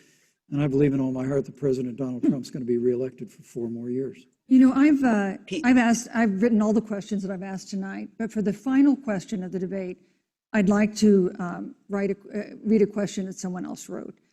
The Utah Debate Commission asked students in the state to write essays about what they would like to ask you. And I want to close tonight's debate with the question posed by Brecklin Brown. She's an 8th grader at Springville Junior High in Springville, Utah. And here's what she wrote, quote, "When I watch the news, all I see is arguing between Democrats and Republicans. When I watch the news, all I see is citizen fighting against citizen. When I watch the news, all I see are 2 candidates from opposing parties trying to tear each other down. If our leaders can't get along, How are the citizens supposed to get along? And then she added, your examples could make all the difference to bring us together, end quote. So to each of you in turn, I'd like you to take 1 minute and respond to Brecklin. Vice President Pence, you have 1 minute. Brecklin, it's a wonderful question. That was a great question. And let me just commend you for taking. But it's the other way around. In public life. Our politicians are a reflection of us. I started. We're kind of a reflection of news when I was very young. A lot of things, media, social in media. America, we believe in a free and but open it is a good question of debate. And it needs to be addressed. And we celebrate that. That's so good. And it's how we've created literally the freest and most prosperous nation in the history of the world. I would tell you that don't assume that what you're seeing on your local news networks is synonymous with the American people. You know, I look at the relationship between Justice Ruth Bader Ginsburg, the late justice who we just lost from the Supreme Court, and the late Justice Antonin Scalia. They were on polar opposites on the Supreme Court of the United States, one very liberal, one very conservative. But what's been learned since her passing was the two of them and their families were the very closest of friends. I mean, here in America, we can disagree. We can debate vigorously, as Senator Harris and I have on this stage tonight. But when the debate is over, we come together as Americans.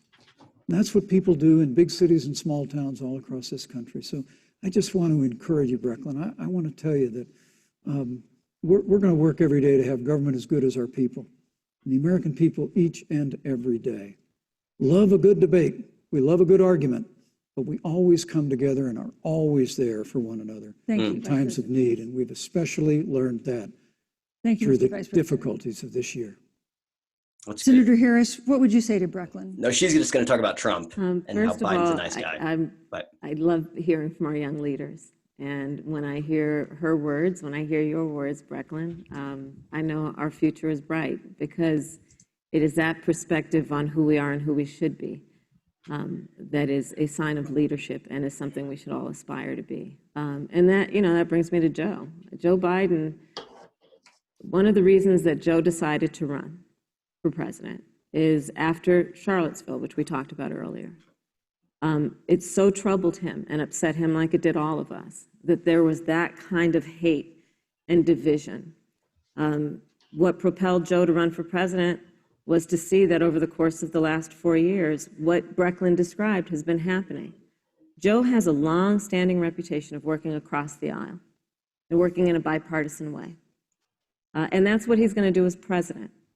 Joe Biden has a history of lifting people up and fighting for their dignity. You have to know Joe's story to know that Joe has known pain, he has known suffering. It's true. And he has known love. And so, Brecklin, when you think about the future, I do believe the future is bright. This is a good answer by Harris. It will be because of your leadership. This is a really good answer. And it will be because we fight for each person's voice through their vote, and we get engaged in this election because you have the ability through your work and through eventually your vote. Thank you, to determine the future of our country and what its leadership looks like. I think that last answer was the best one by her. Senator Harris. Thank you, Vice President Pence. Thank you so much for being with us tonight.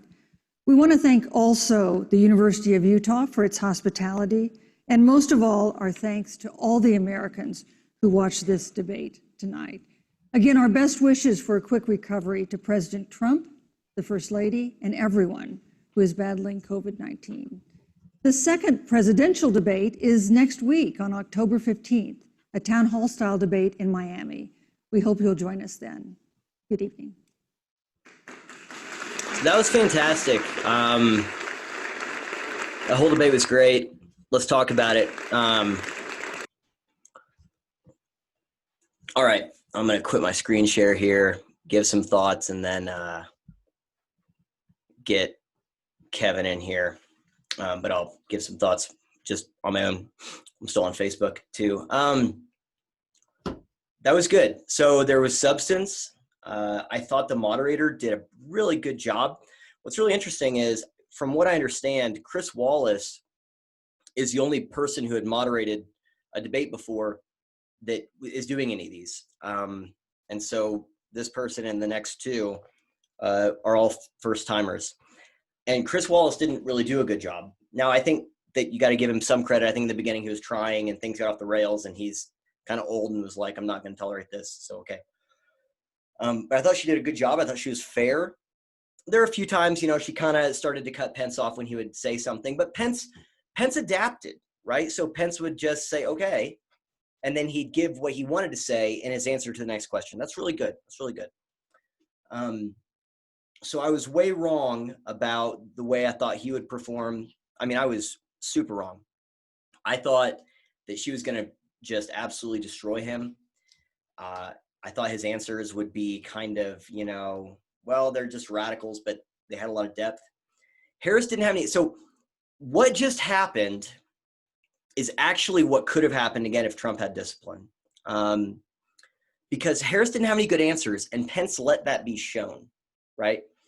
Biden didn't have any good answers too. Go back and watch the last debate and mark the places where he gives an answer that's substantive, that's good, where he has a good moment that's based in substance, and where he has a good moment that's based in responding to some, you know, boorish behavior by Donald Trump. All of Biden's good moments are responses to Donald Trump's boorish behavior. If you remove that from the debate and just look at his answers, they're really bad. So what just happened is what could have happened during that Trump Biden debate if Trump did the same thing Pence did, which is, you know, give people enough rope and they'll eventually hang themselves if they don't have any substance. So hopefully Trump learns from that, but it was cordial. To Harris's credit, I thought her last answer was really good. She brought up Charlottesville, but since Pence had debunked the Fine People hoax, she just said she adapted it, right? Biden was appalled about that moment just in our national history generally, which is totally legitimate, right? That Charlottesville, everything that happened there is something that is a stain. And so, you know, I think that's a good answer. All in all, my thoughts, and then I'm going to stop the Facebook stream and I'll shoot Kevin a text, get him in here. All in all, I think that the moderator did good. I thought the questions were good until the last one on the Amy Coney Barrett thing was a bit of a curveball. You know, that's fine. You know, that's going to happen. But I thought the questions were good. I thought Harris didn't have any substance. You know, are you going to pack the court? Yeah, let's talk about court packing. Donald Trump hates black people. You know, so Harris didn't have good answers. Pence did really good. Again, my general thoughts are, you know, I'll look at what my CNN updates are on my phone. And NBC is another one I watch. NBC and NPR are kind of my low-key.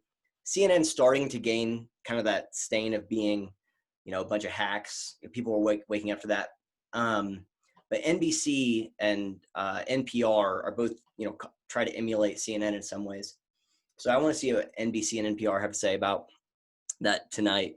But I thought it was good, and I think it's a little refreshing. You know, I wish more people were watching it, but I think Pence wins that. I think the Trump-Pence ticket wins that. One thing I've said, you know, especially after last week's debate, is that if it was Pence against Biden, Pence would win, and I think that reinforces it. So, yeah, I thought that was good. Everyone on Facebook, I'm gonna stop the stream. I'm gonna upload this to YouTube and my locals, so please go and check that out. I'll post that on Twitter also if you're following me, My Mundane Mind, on locals, returntoreason.locals.com. We had a good chat as we did before, so next time come and join in on that. It was good. Otherwise, I'm going to stop it right there. Thanks for watching. Okay, let's get a text message over to Kevin. Get him in here. I'm going to see what the chat on locals had to say in the meantime.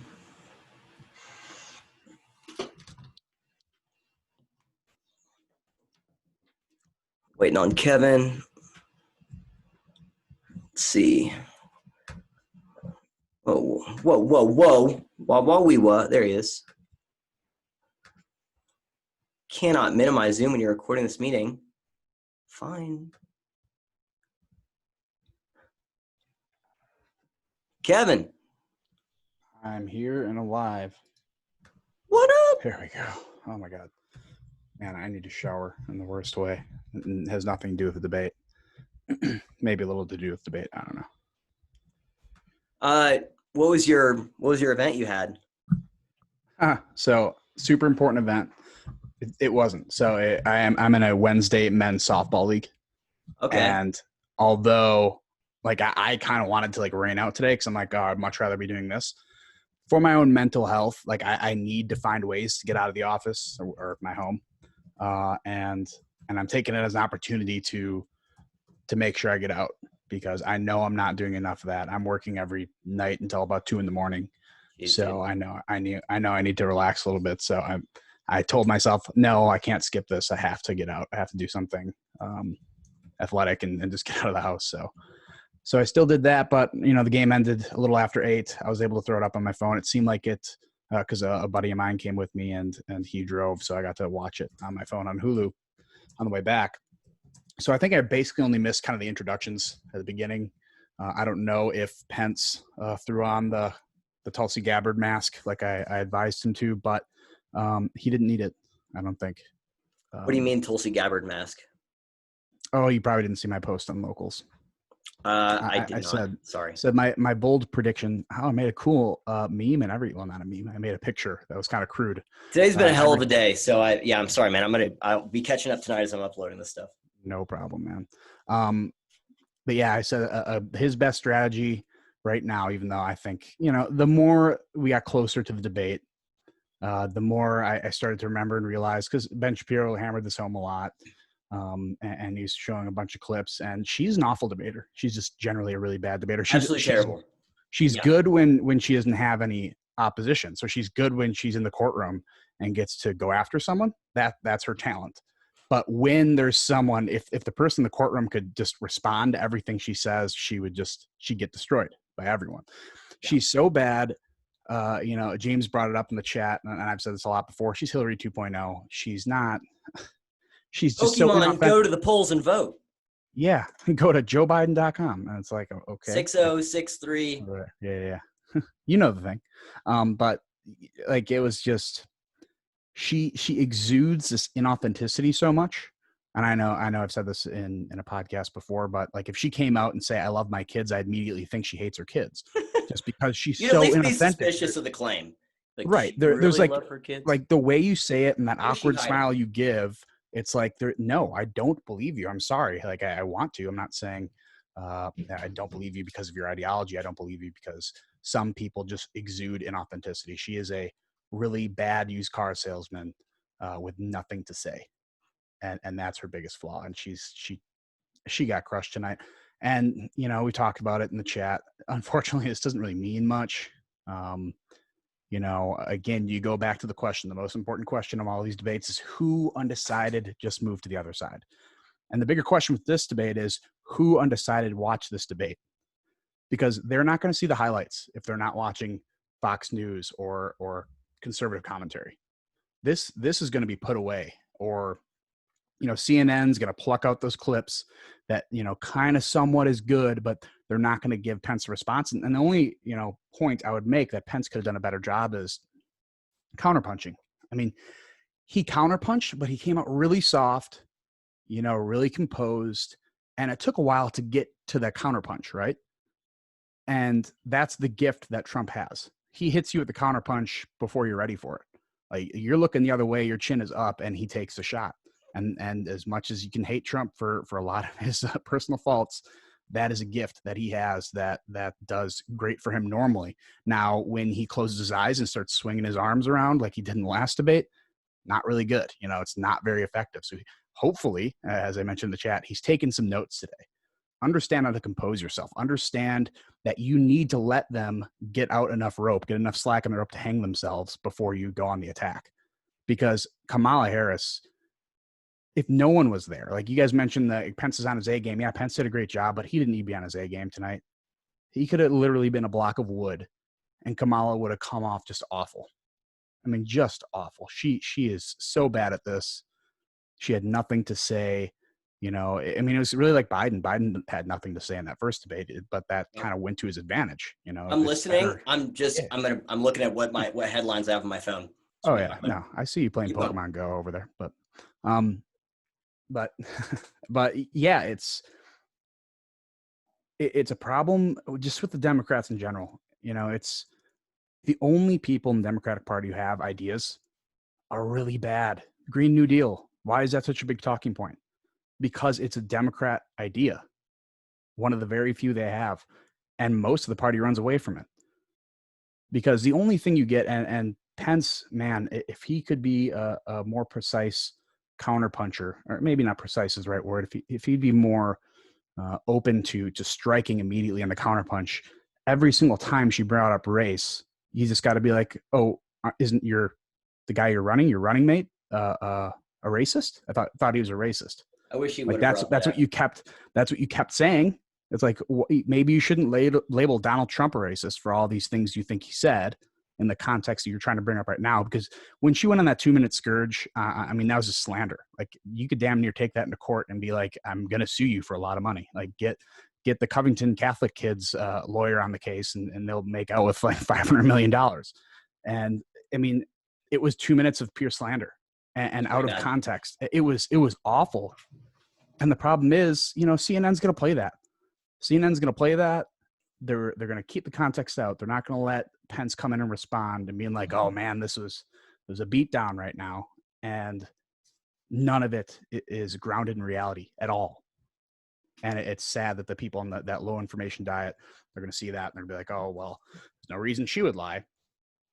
And that's really the sad part. So I did get some feedback. Someone posted in my personal Facebook group. Basically a guy, I know him. He's probably more right of center, probably, voting Trump. But he put out there, he's like, all my right wing friends are saying Pence is killing it right now. All my left wing friends are saying Kamala is killing it right now. And it's like, even like the last debate, like I preface this, I made a comment back to him and to say, I'm not an unbiased person. If you know me personally, I'm not going to be unbiased, but I'll preface it with this. Trump lost the first debate. He lost it. No doubt about it. I know there's some people trying to spin it or making it look better than it is. He lost it. There is no ifs, ands, or buts about that for me. So I'm going to say that to you objectively. Pence was debating a child here. Like, it wasn't even, it was a major leaguer playing against a single A guy, like single A and like little league. Like, it was bad. And big win for Pence, but is it a win overall for the campaign? I don't know. Do you think they won over any undecided voters? I'm looking up the viewership right now because I think that's kind of. Did you watch I tried to keep it short and I didn't get it uploaded. Did you watch my pre-debate analysis? Man, I had a full day today, and I'm gonna have a full day tonight too. So here's something from the Wrap 8 hours ago that says, okay.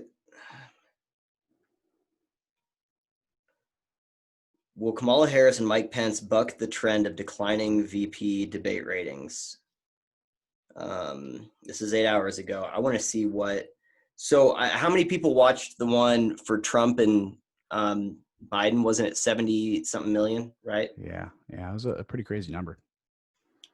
So I want to see what the through rate is on that. How YouTube shows, how many people have watched how much of your video.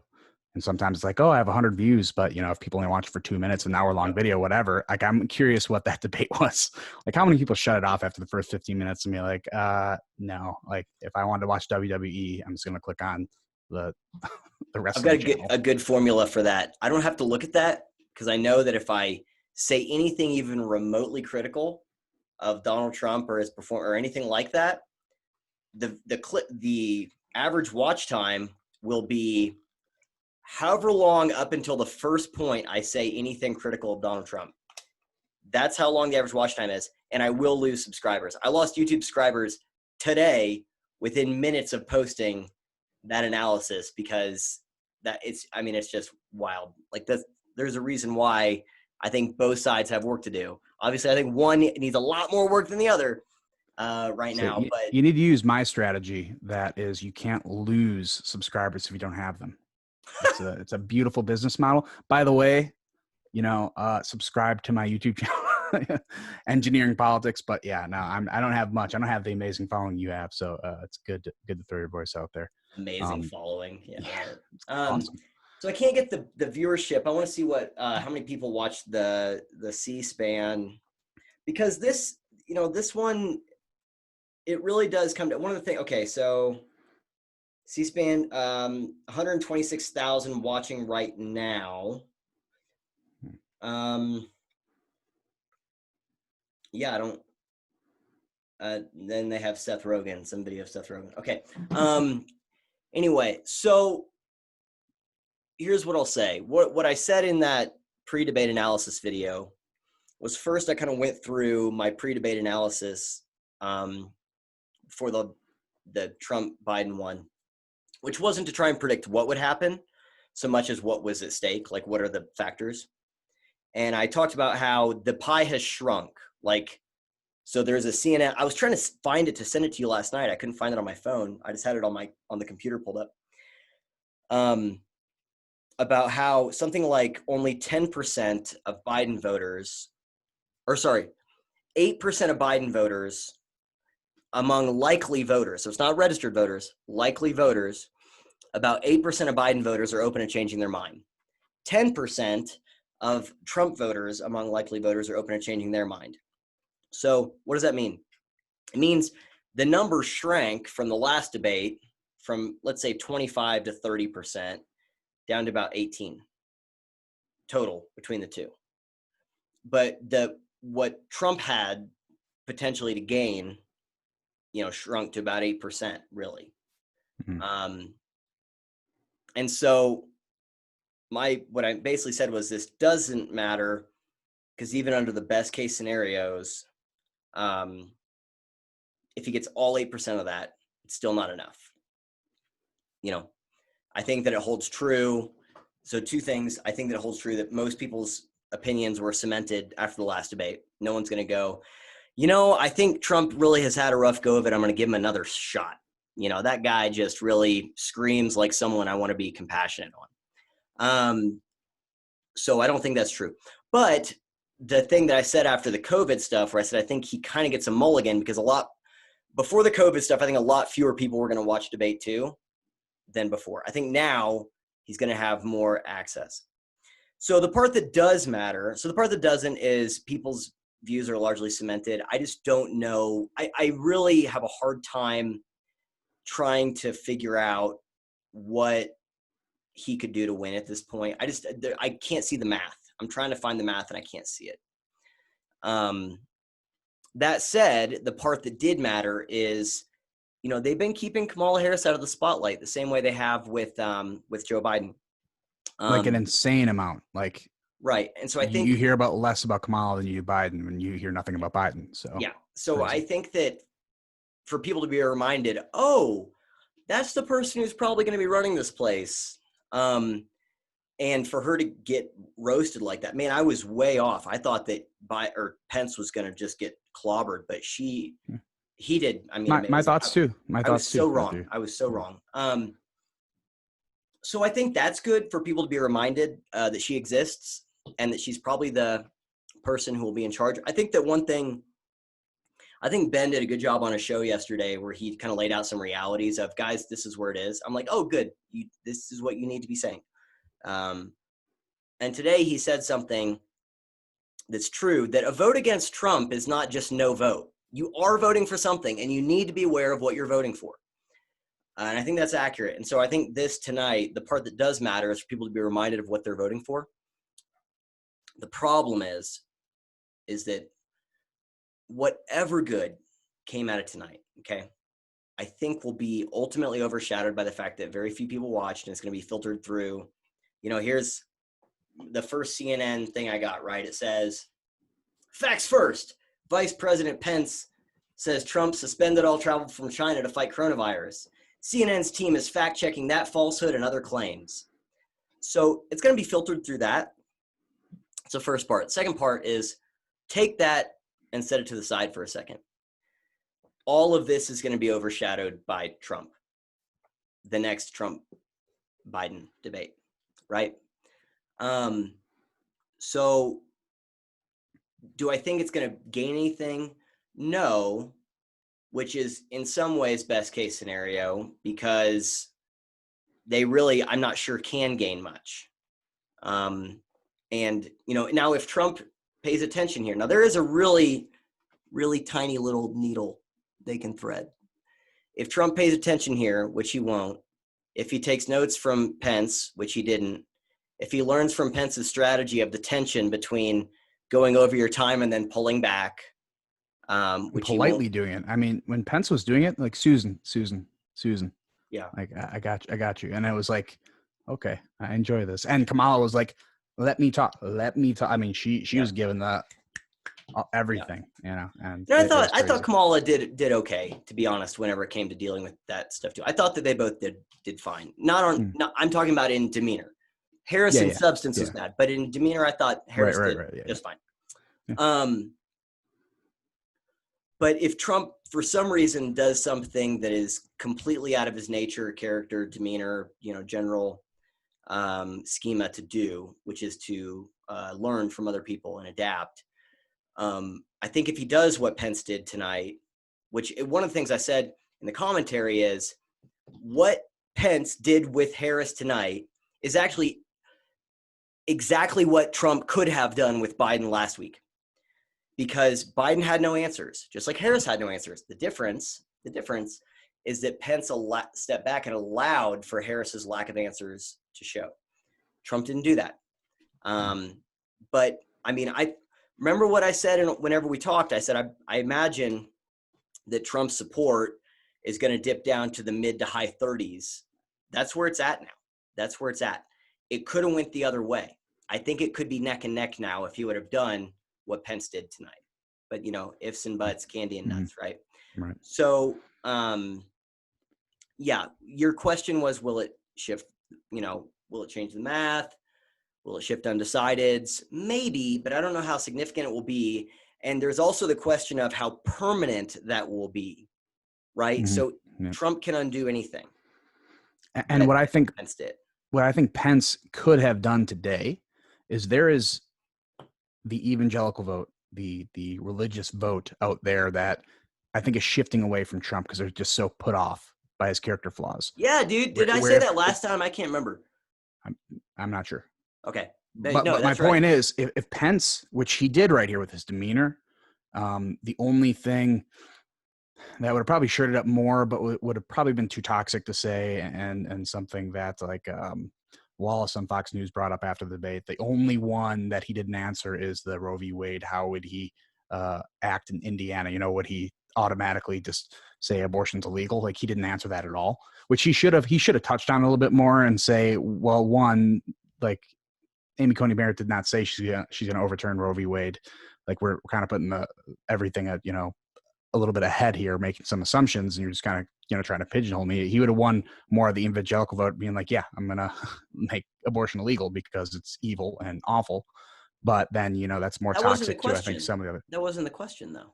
Yeah, the question was, and I didn't get to write this down, but he's the VP. He's not still the governor of Indiana. Exactly. He said, "What would you like Indiana to do?" If she's I think he phrased it in a way as, if you were still governor of Indiana, what would you do? She said, what would you want Indiana to do? Now, I just said no. I'm not completely sure that that's wrong. I'm 80% sure that's wrong. Kind of the same question. But my point here, my greater point here is Trump may have just pulled back in some of the evangelical support. And now those people who might be so put off by Trump that they'd be willing to vote for Biden or not vote at all might have been pulled back in a little bit, but that can be completely destroyed if Trump comes out in debate number 2 and does the same thing he did in debate number 1. Then they're going to be like, I like Pence a lot. He seems to be the voice of reason in the White House right now. But if Trump shows that he doesn't care and it's all about him, it's all about his ego and all about just steamrolling everyone who's in front of him, he's going to lose everything that Pence accomplished tonight. Yeah, I mean, it's exactly right. And the people see the right does this thing with evangelicals that the left does with like blacks, where they see that these votes as just kind of given, as static. And both are wrong. We're seeing, kind of shifting in both ways. But yeah, it's a different dynamic, but yes, I do agree with you overall. But yeah, I'm just saying in principle that they take a certain vote for granted and they assume it's static. Mm-hmm. I think that the question on Amy Coney Barrett, I was so thrown off by it because it's like, let's talk about the Supreme Court. Let's talk about Amy Coney Barrett, her nomination, and I thought that she was going to ask a question about the nomination process, but instead it was, Senator Harris has said that she's going to do all this stuff to overturn abortion. Governor or Vice President Pence, what would you want your home state of Indiana to do if Roe v. Wade is overturned? And I'm like, hold on, we just went from, that was like a little leapfrog of thought to thought to thought to thought, like just to get Pence to say he would want abortion to be outlawed or something. So I think by him not answering that is perfectly valid. He said, I'm pro-life. I'm not ashamed of that. I'm never going to be ashamed of that. So I think that he articulated his stance without buying into the premise of trying to answer something about Indiana, which is not really the question, right? And so it's not important, right? And VP. So I think that he answered that just fine. To be honest, there was a part of me that, I just don't know. There are certain issues that I'm like, it's not. I think that the left and the right do the same thing with abortion. That's like, they're going to overturn it, and or we're going to overturn it, and neither thing is going to happen. So I think that it's kind of that gun to the head of both sides that is really dishonest. So anyway, I don't really like those types of questions, but yeah, I think he answered that just fine. Do you think they did that because a moderator wanted to put some spin on it, or did they do that because they wanted a different question than they asked in the presidential debate? Because did they really repeat any of the questions? That question was only about spinning it to say to try and get a soundbite of Pence saying he would want states to outlaw abortion to feed the red meat on the left. That's all that question was. So I'll just give some quick thoughts on some highlights, lowlights. I wish that Pence would have brought up Harris calling Biden racist. I think that was a big mistake that he didn't. I wish he would have talked more about China as an adversary. He kind of, whenever he was asked about China, he said some other stuff, and then he went into that. I wish he would have said, I think his final answer about the election results was really good, but he needed to say, yeah, we'll commit to a peaceful transfer of power. It's a free and fair election. If we get free and fair election results, well, of course we're going to commit. Like he needed to say that, because the media is going to say tomorrow. He again refused to answer it. Now, so did Harris. Harris didn't answer it either, at all. But I think that he needed to say that there. So those are a few on him. There was a few times that I think he went a little far. One thing I started to gauge is like, how many times will the moderator say, Mr. Vice President, or Senator Harris, whenever they're going over on their time, before it shifts from just letting you know to shut the F up, right? So I think there's a few times. You catch Kamala several times being like to the moderator, like, please stop him, please, like, not because like stop him because it's unfair that he's going over time, but please stop him because I'm getting crushed right now. Yep. Like it was obvious a few times that she did that. So I think that he could have pulled it back. There's a few times I was like, stop. That was good. Pull it back.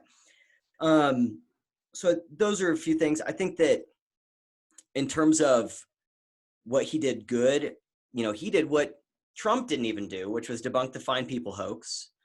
Absolutely needed to happen. He debunked it in no uncertain terms. He had the facts there. He hit Harris super hard on a record. I think that his answers, holding her to the "are you going to pack the courts" question, Harris's answers were awful. That was her lowest point.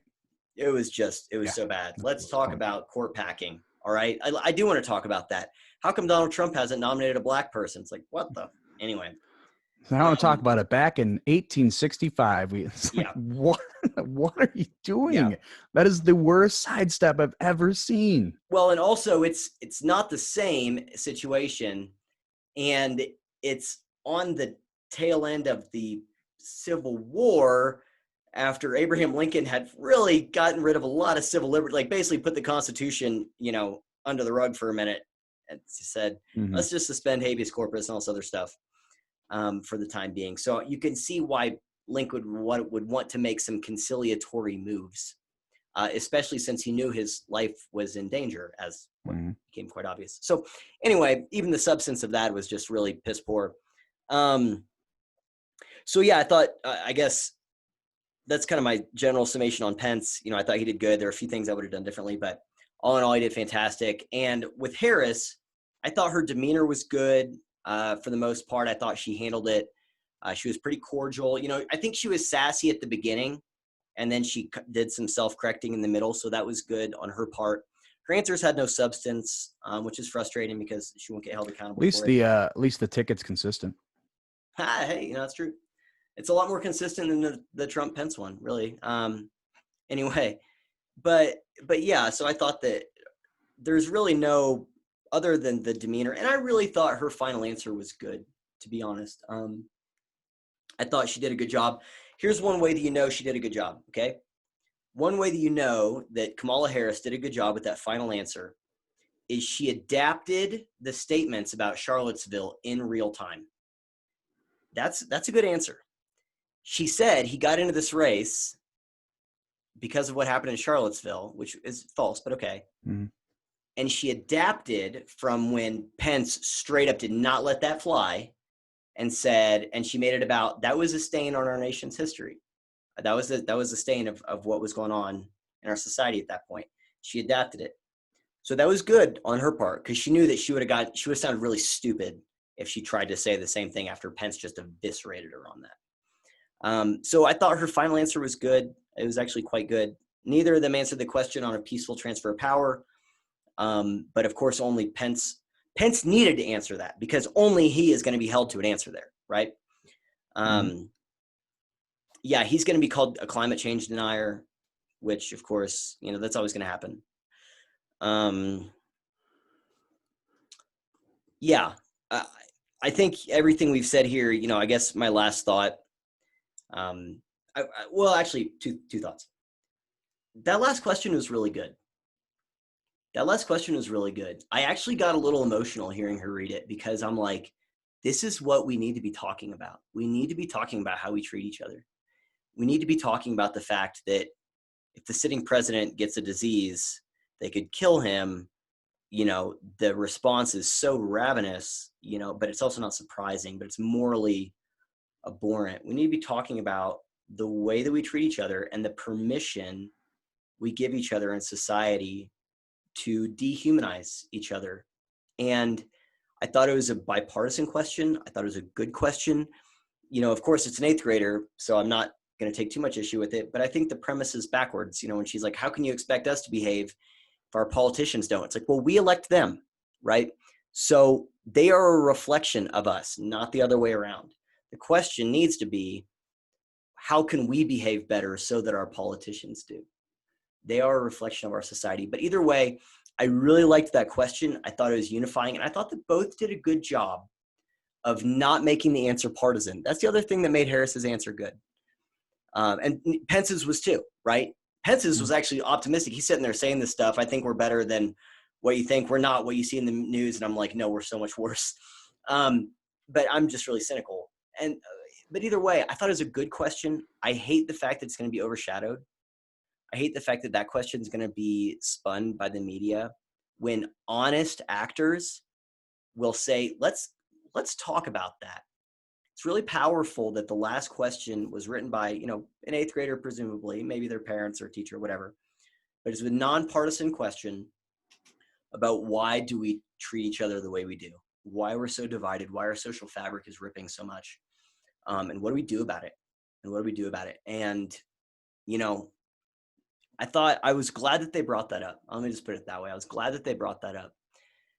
I know it's going to be politicized, but so much of what I focus on is that question, that everything has to do with the relationships and the way that we deal with the relationships in society. So just in terms of just the things that I think are important, I was just really glad that they had some kind of substantive questions, and then they were starting to steer in some a little bit more, non-substantive, and then they ended in a really good place for their questioning. And so I like that they brought that up.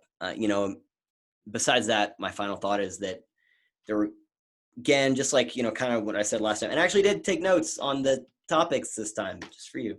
And I didn't. What the heck? Well, anyway, but the point is that, we can talk about the substance, we can talk about all that, but just like I said last week,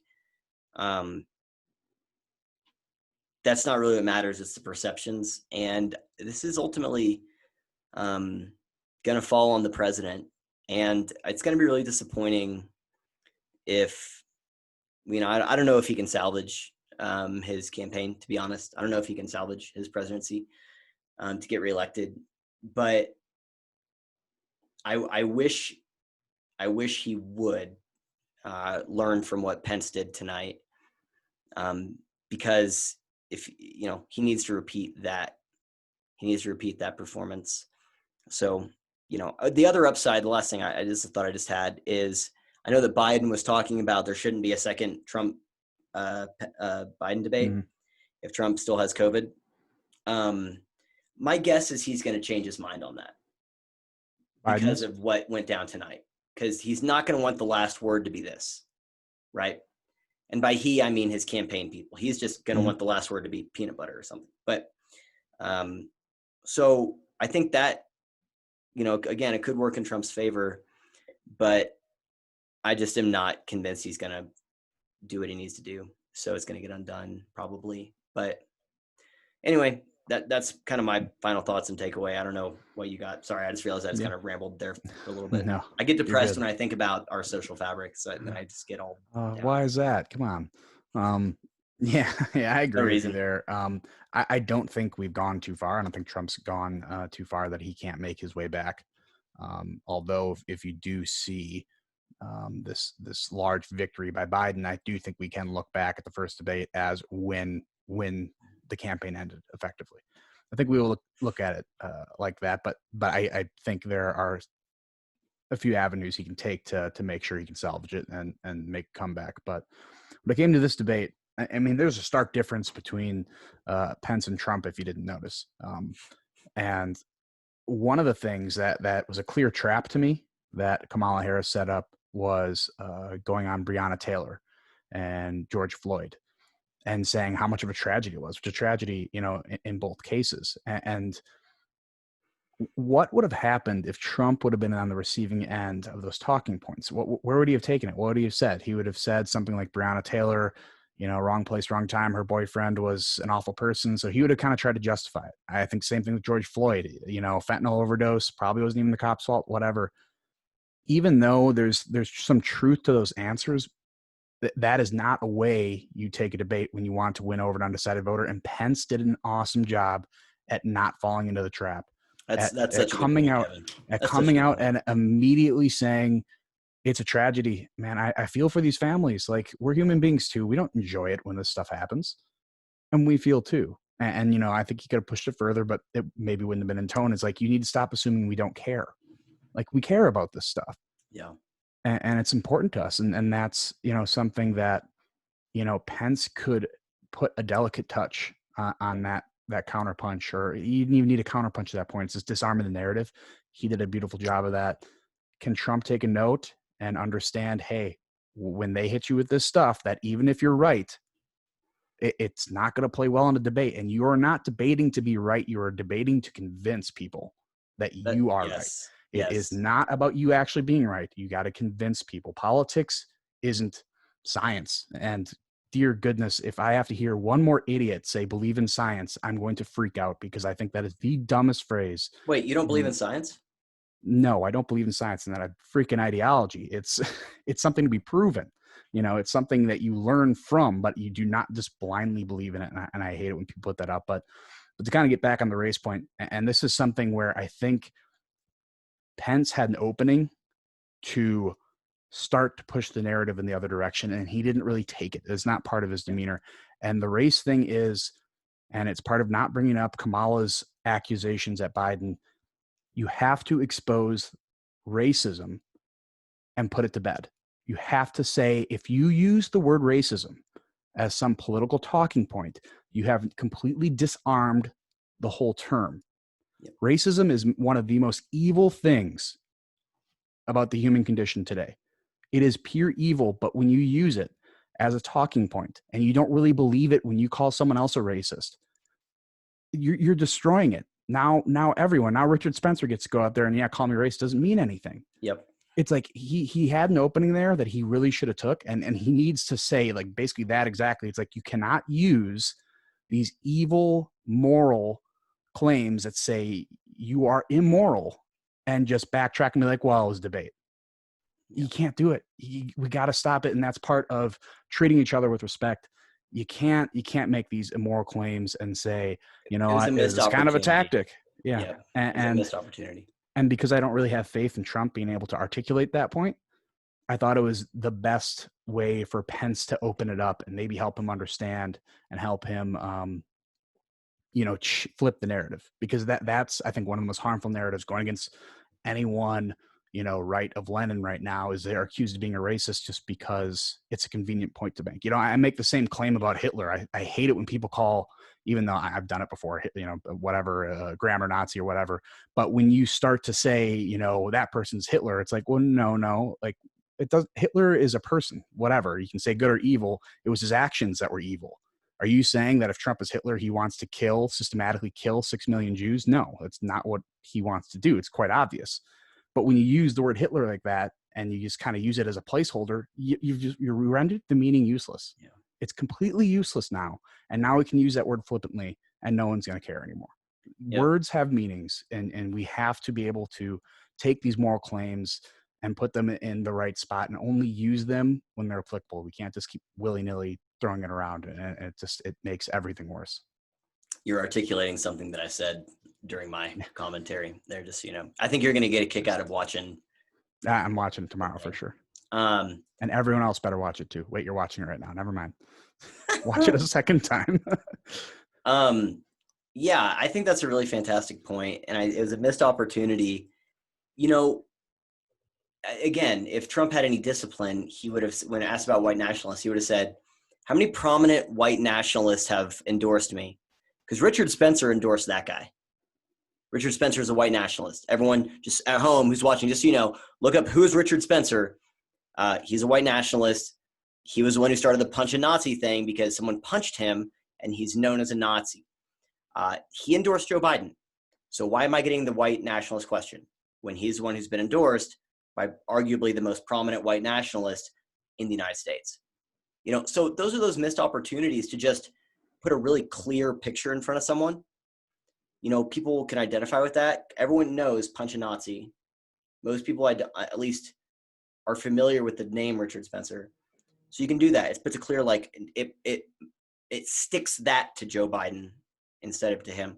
Same here, what you just said. If he would have brought up, you're the one who called your running mate a racist. You're the one who's lowering the purchase power of the term racist. It purchases very little today because you use it on anyone or anything. You accuse your running mate of being a racist. And then you said, well, it was a debate.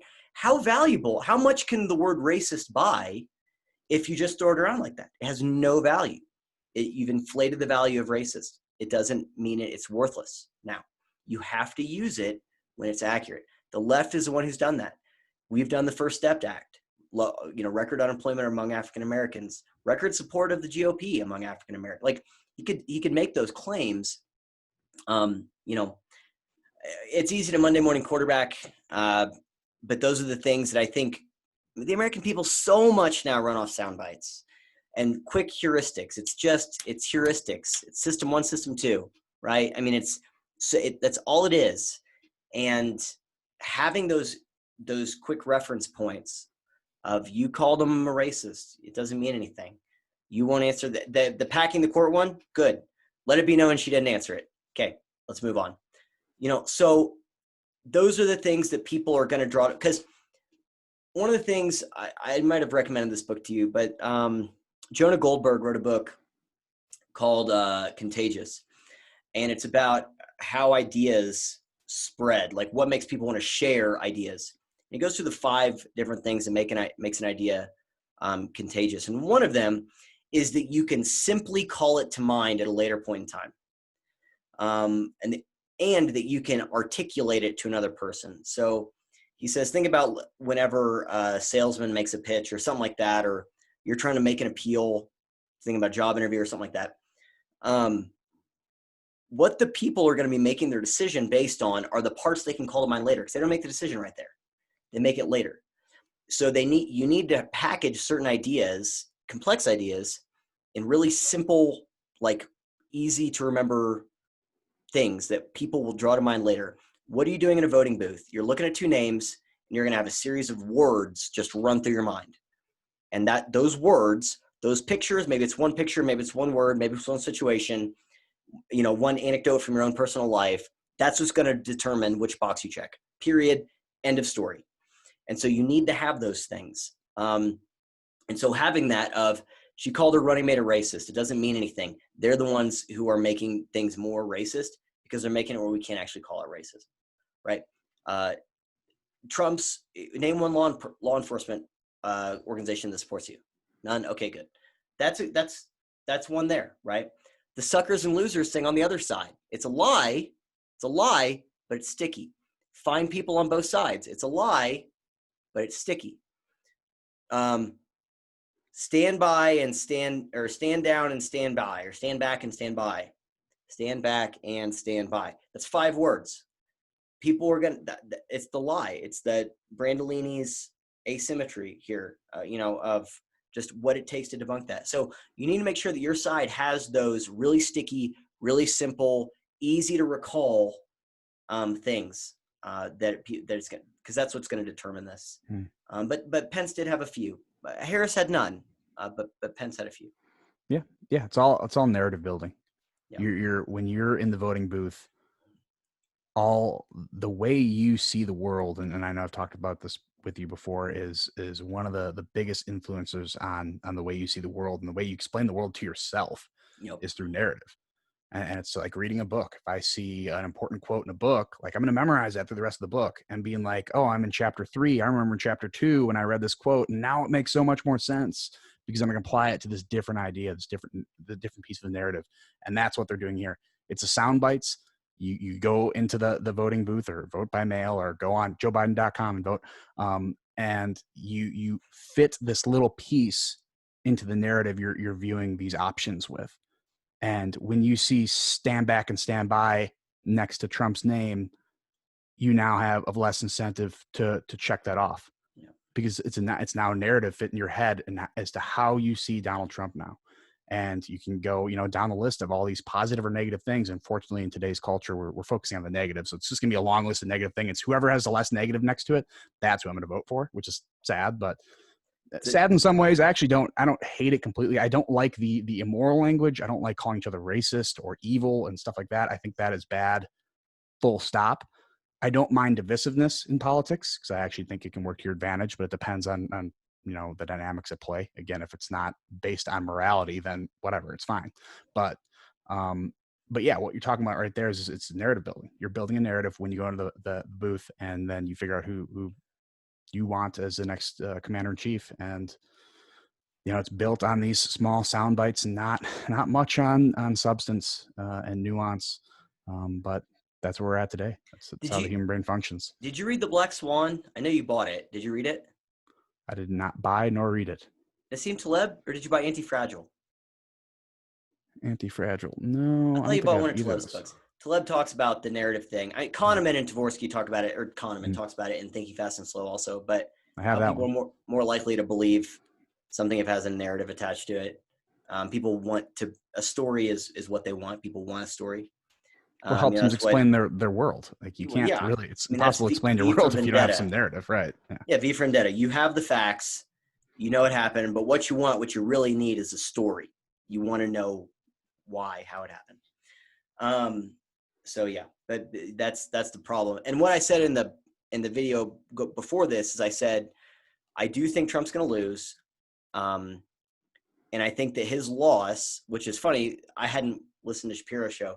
I listened to some of it before doing the live stream on 1.5 speed on YouTube. Listen to Ben Shapiro on 1.5 speed on YouTube. It's just like a loud pitched sound the whole time. It actually wasn't as bad as I thought. When my ADHD meds are wearing off, usually I can actually kind of do all these different things at once. But anyway, but he did say that he said something similar, to what I had said in my kind of going into this video, is that Donald Trump's loss, he does have a part to play. Okay. But I think his loss is largely going to be one of the biggest case studies in the success of media disinformation in human history. Of free media. So I would put a caveat in there. Free media, separate that from state-run media, because I mean, state-run media has its own set of problems, but to have a free press doing this is pretty incredible. No, that's a good distinction. But yeah, but think about the fact that if we had an honest media complex, Donald Trump would probably take 35 states easy, if not more. Yeah, let's say 52. Yeah. So, I mean, it really is astounding. And I think maybe a year or two ago, I was like, this is what Kavanaugh is, and things before, like the kids in cages, said, we're building up to 2020, to what they're going to do in 2020. And really coronavirus gave them everything they needed for that. But it really is a tremendous case study in the disinformation, because those sound bites, those stories, to bring it to what we're talking about, is what people are going to get from that New York Times editorial that they read, or that CNN headline, or the fact that, what's his name, Dale Dennis or whatever, who's the guy, CNN's lead fact checker, looks like, he's just graduated high school, got the absolute crap kicked out of him every day for correcting people's pronunciation of words or something. But then it turns out he's like actually just like a pathological liar. Anyway, so yeah, that's kind of my thoughts on that. But regardless, there is a needle that could be thread. I don't know if he'll do it or not. I guess we'll find out. Go ahead. Why don't you take us home here, man? Wait, I got nothing else to add. So I mean, take us home. It's really, here's the thing. Again, we went over, did this win anyone over? Maybe not, but is that super important, or is it good enough to change the tone to the next debate? Kind of like you said, a good point I think you brought up. Biden doesn't want to end on this note. It doesn't look good for him. He needs to show his face one more time. This, thanks to Pence and his calm demeanor and the way he was able to not only debate the debater, but also kind of hold off the moderator in a way that was more respectful, and a way that, strategic. And even just the calmness of him saying, Susan, I'm just gonna get this out there. And it's like kept going. But his cadence was like the slow rolling cadence that kind of plowed through that Mr. VP. Like it was just kind of a calm thing. And he's like, you're not going to stop this train until it comes to a full stop. Ain't nothing stopping it. And it just came up more natural. It came up more respectful, and he got all of his points across that he needed. These are some notes that Trump is going to have to take. Now Trump's going to have to put his own style on it. Trump is always going to be Trump. You win by the Trump, you lose by the Trump. You can't really change everything now, but there are definitely some notes and some important things and tactics he can take away from this. And I think Pence here gave him an opening to make a course correction. And is he going to take advantage of it? We'll see. But I do think this was overall a net benefit to the campaign, even though it may not have manifested in an actual vote count moving over. Yep, I agree. Yeah, freaking fruit fly or something in here. Yeah, I already have on his hair. Yeah, dude, the memes are gonna be. I swatted my television screen and I saw the fly on there. I already have, to what you just said about Trump's gonna have to put his own spin on all this other stuff. I actually reject that. I think Trump could do something entirely different, and if he did that, I think it'd be huge. Now he won't, but it's gonna be. I mean, like he's gonna put his own personality on it. The guy's a counterpuncher. Sure. It doesn't necessarily hurt him to be a counterpuncher. It's like you just, like Ben Shapiro used to say, sometimes you punch a baby when you counterpunch and you close your eyes, and you got to stop doing it. Allow your debate opponent to get enough rope out to hang themselves, and then sock them one good. Yeah.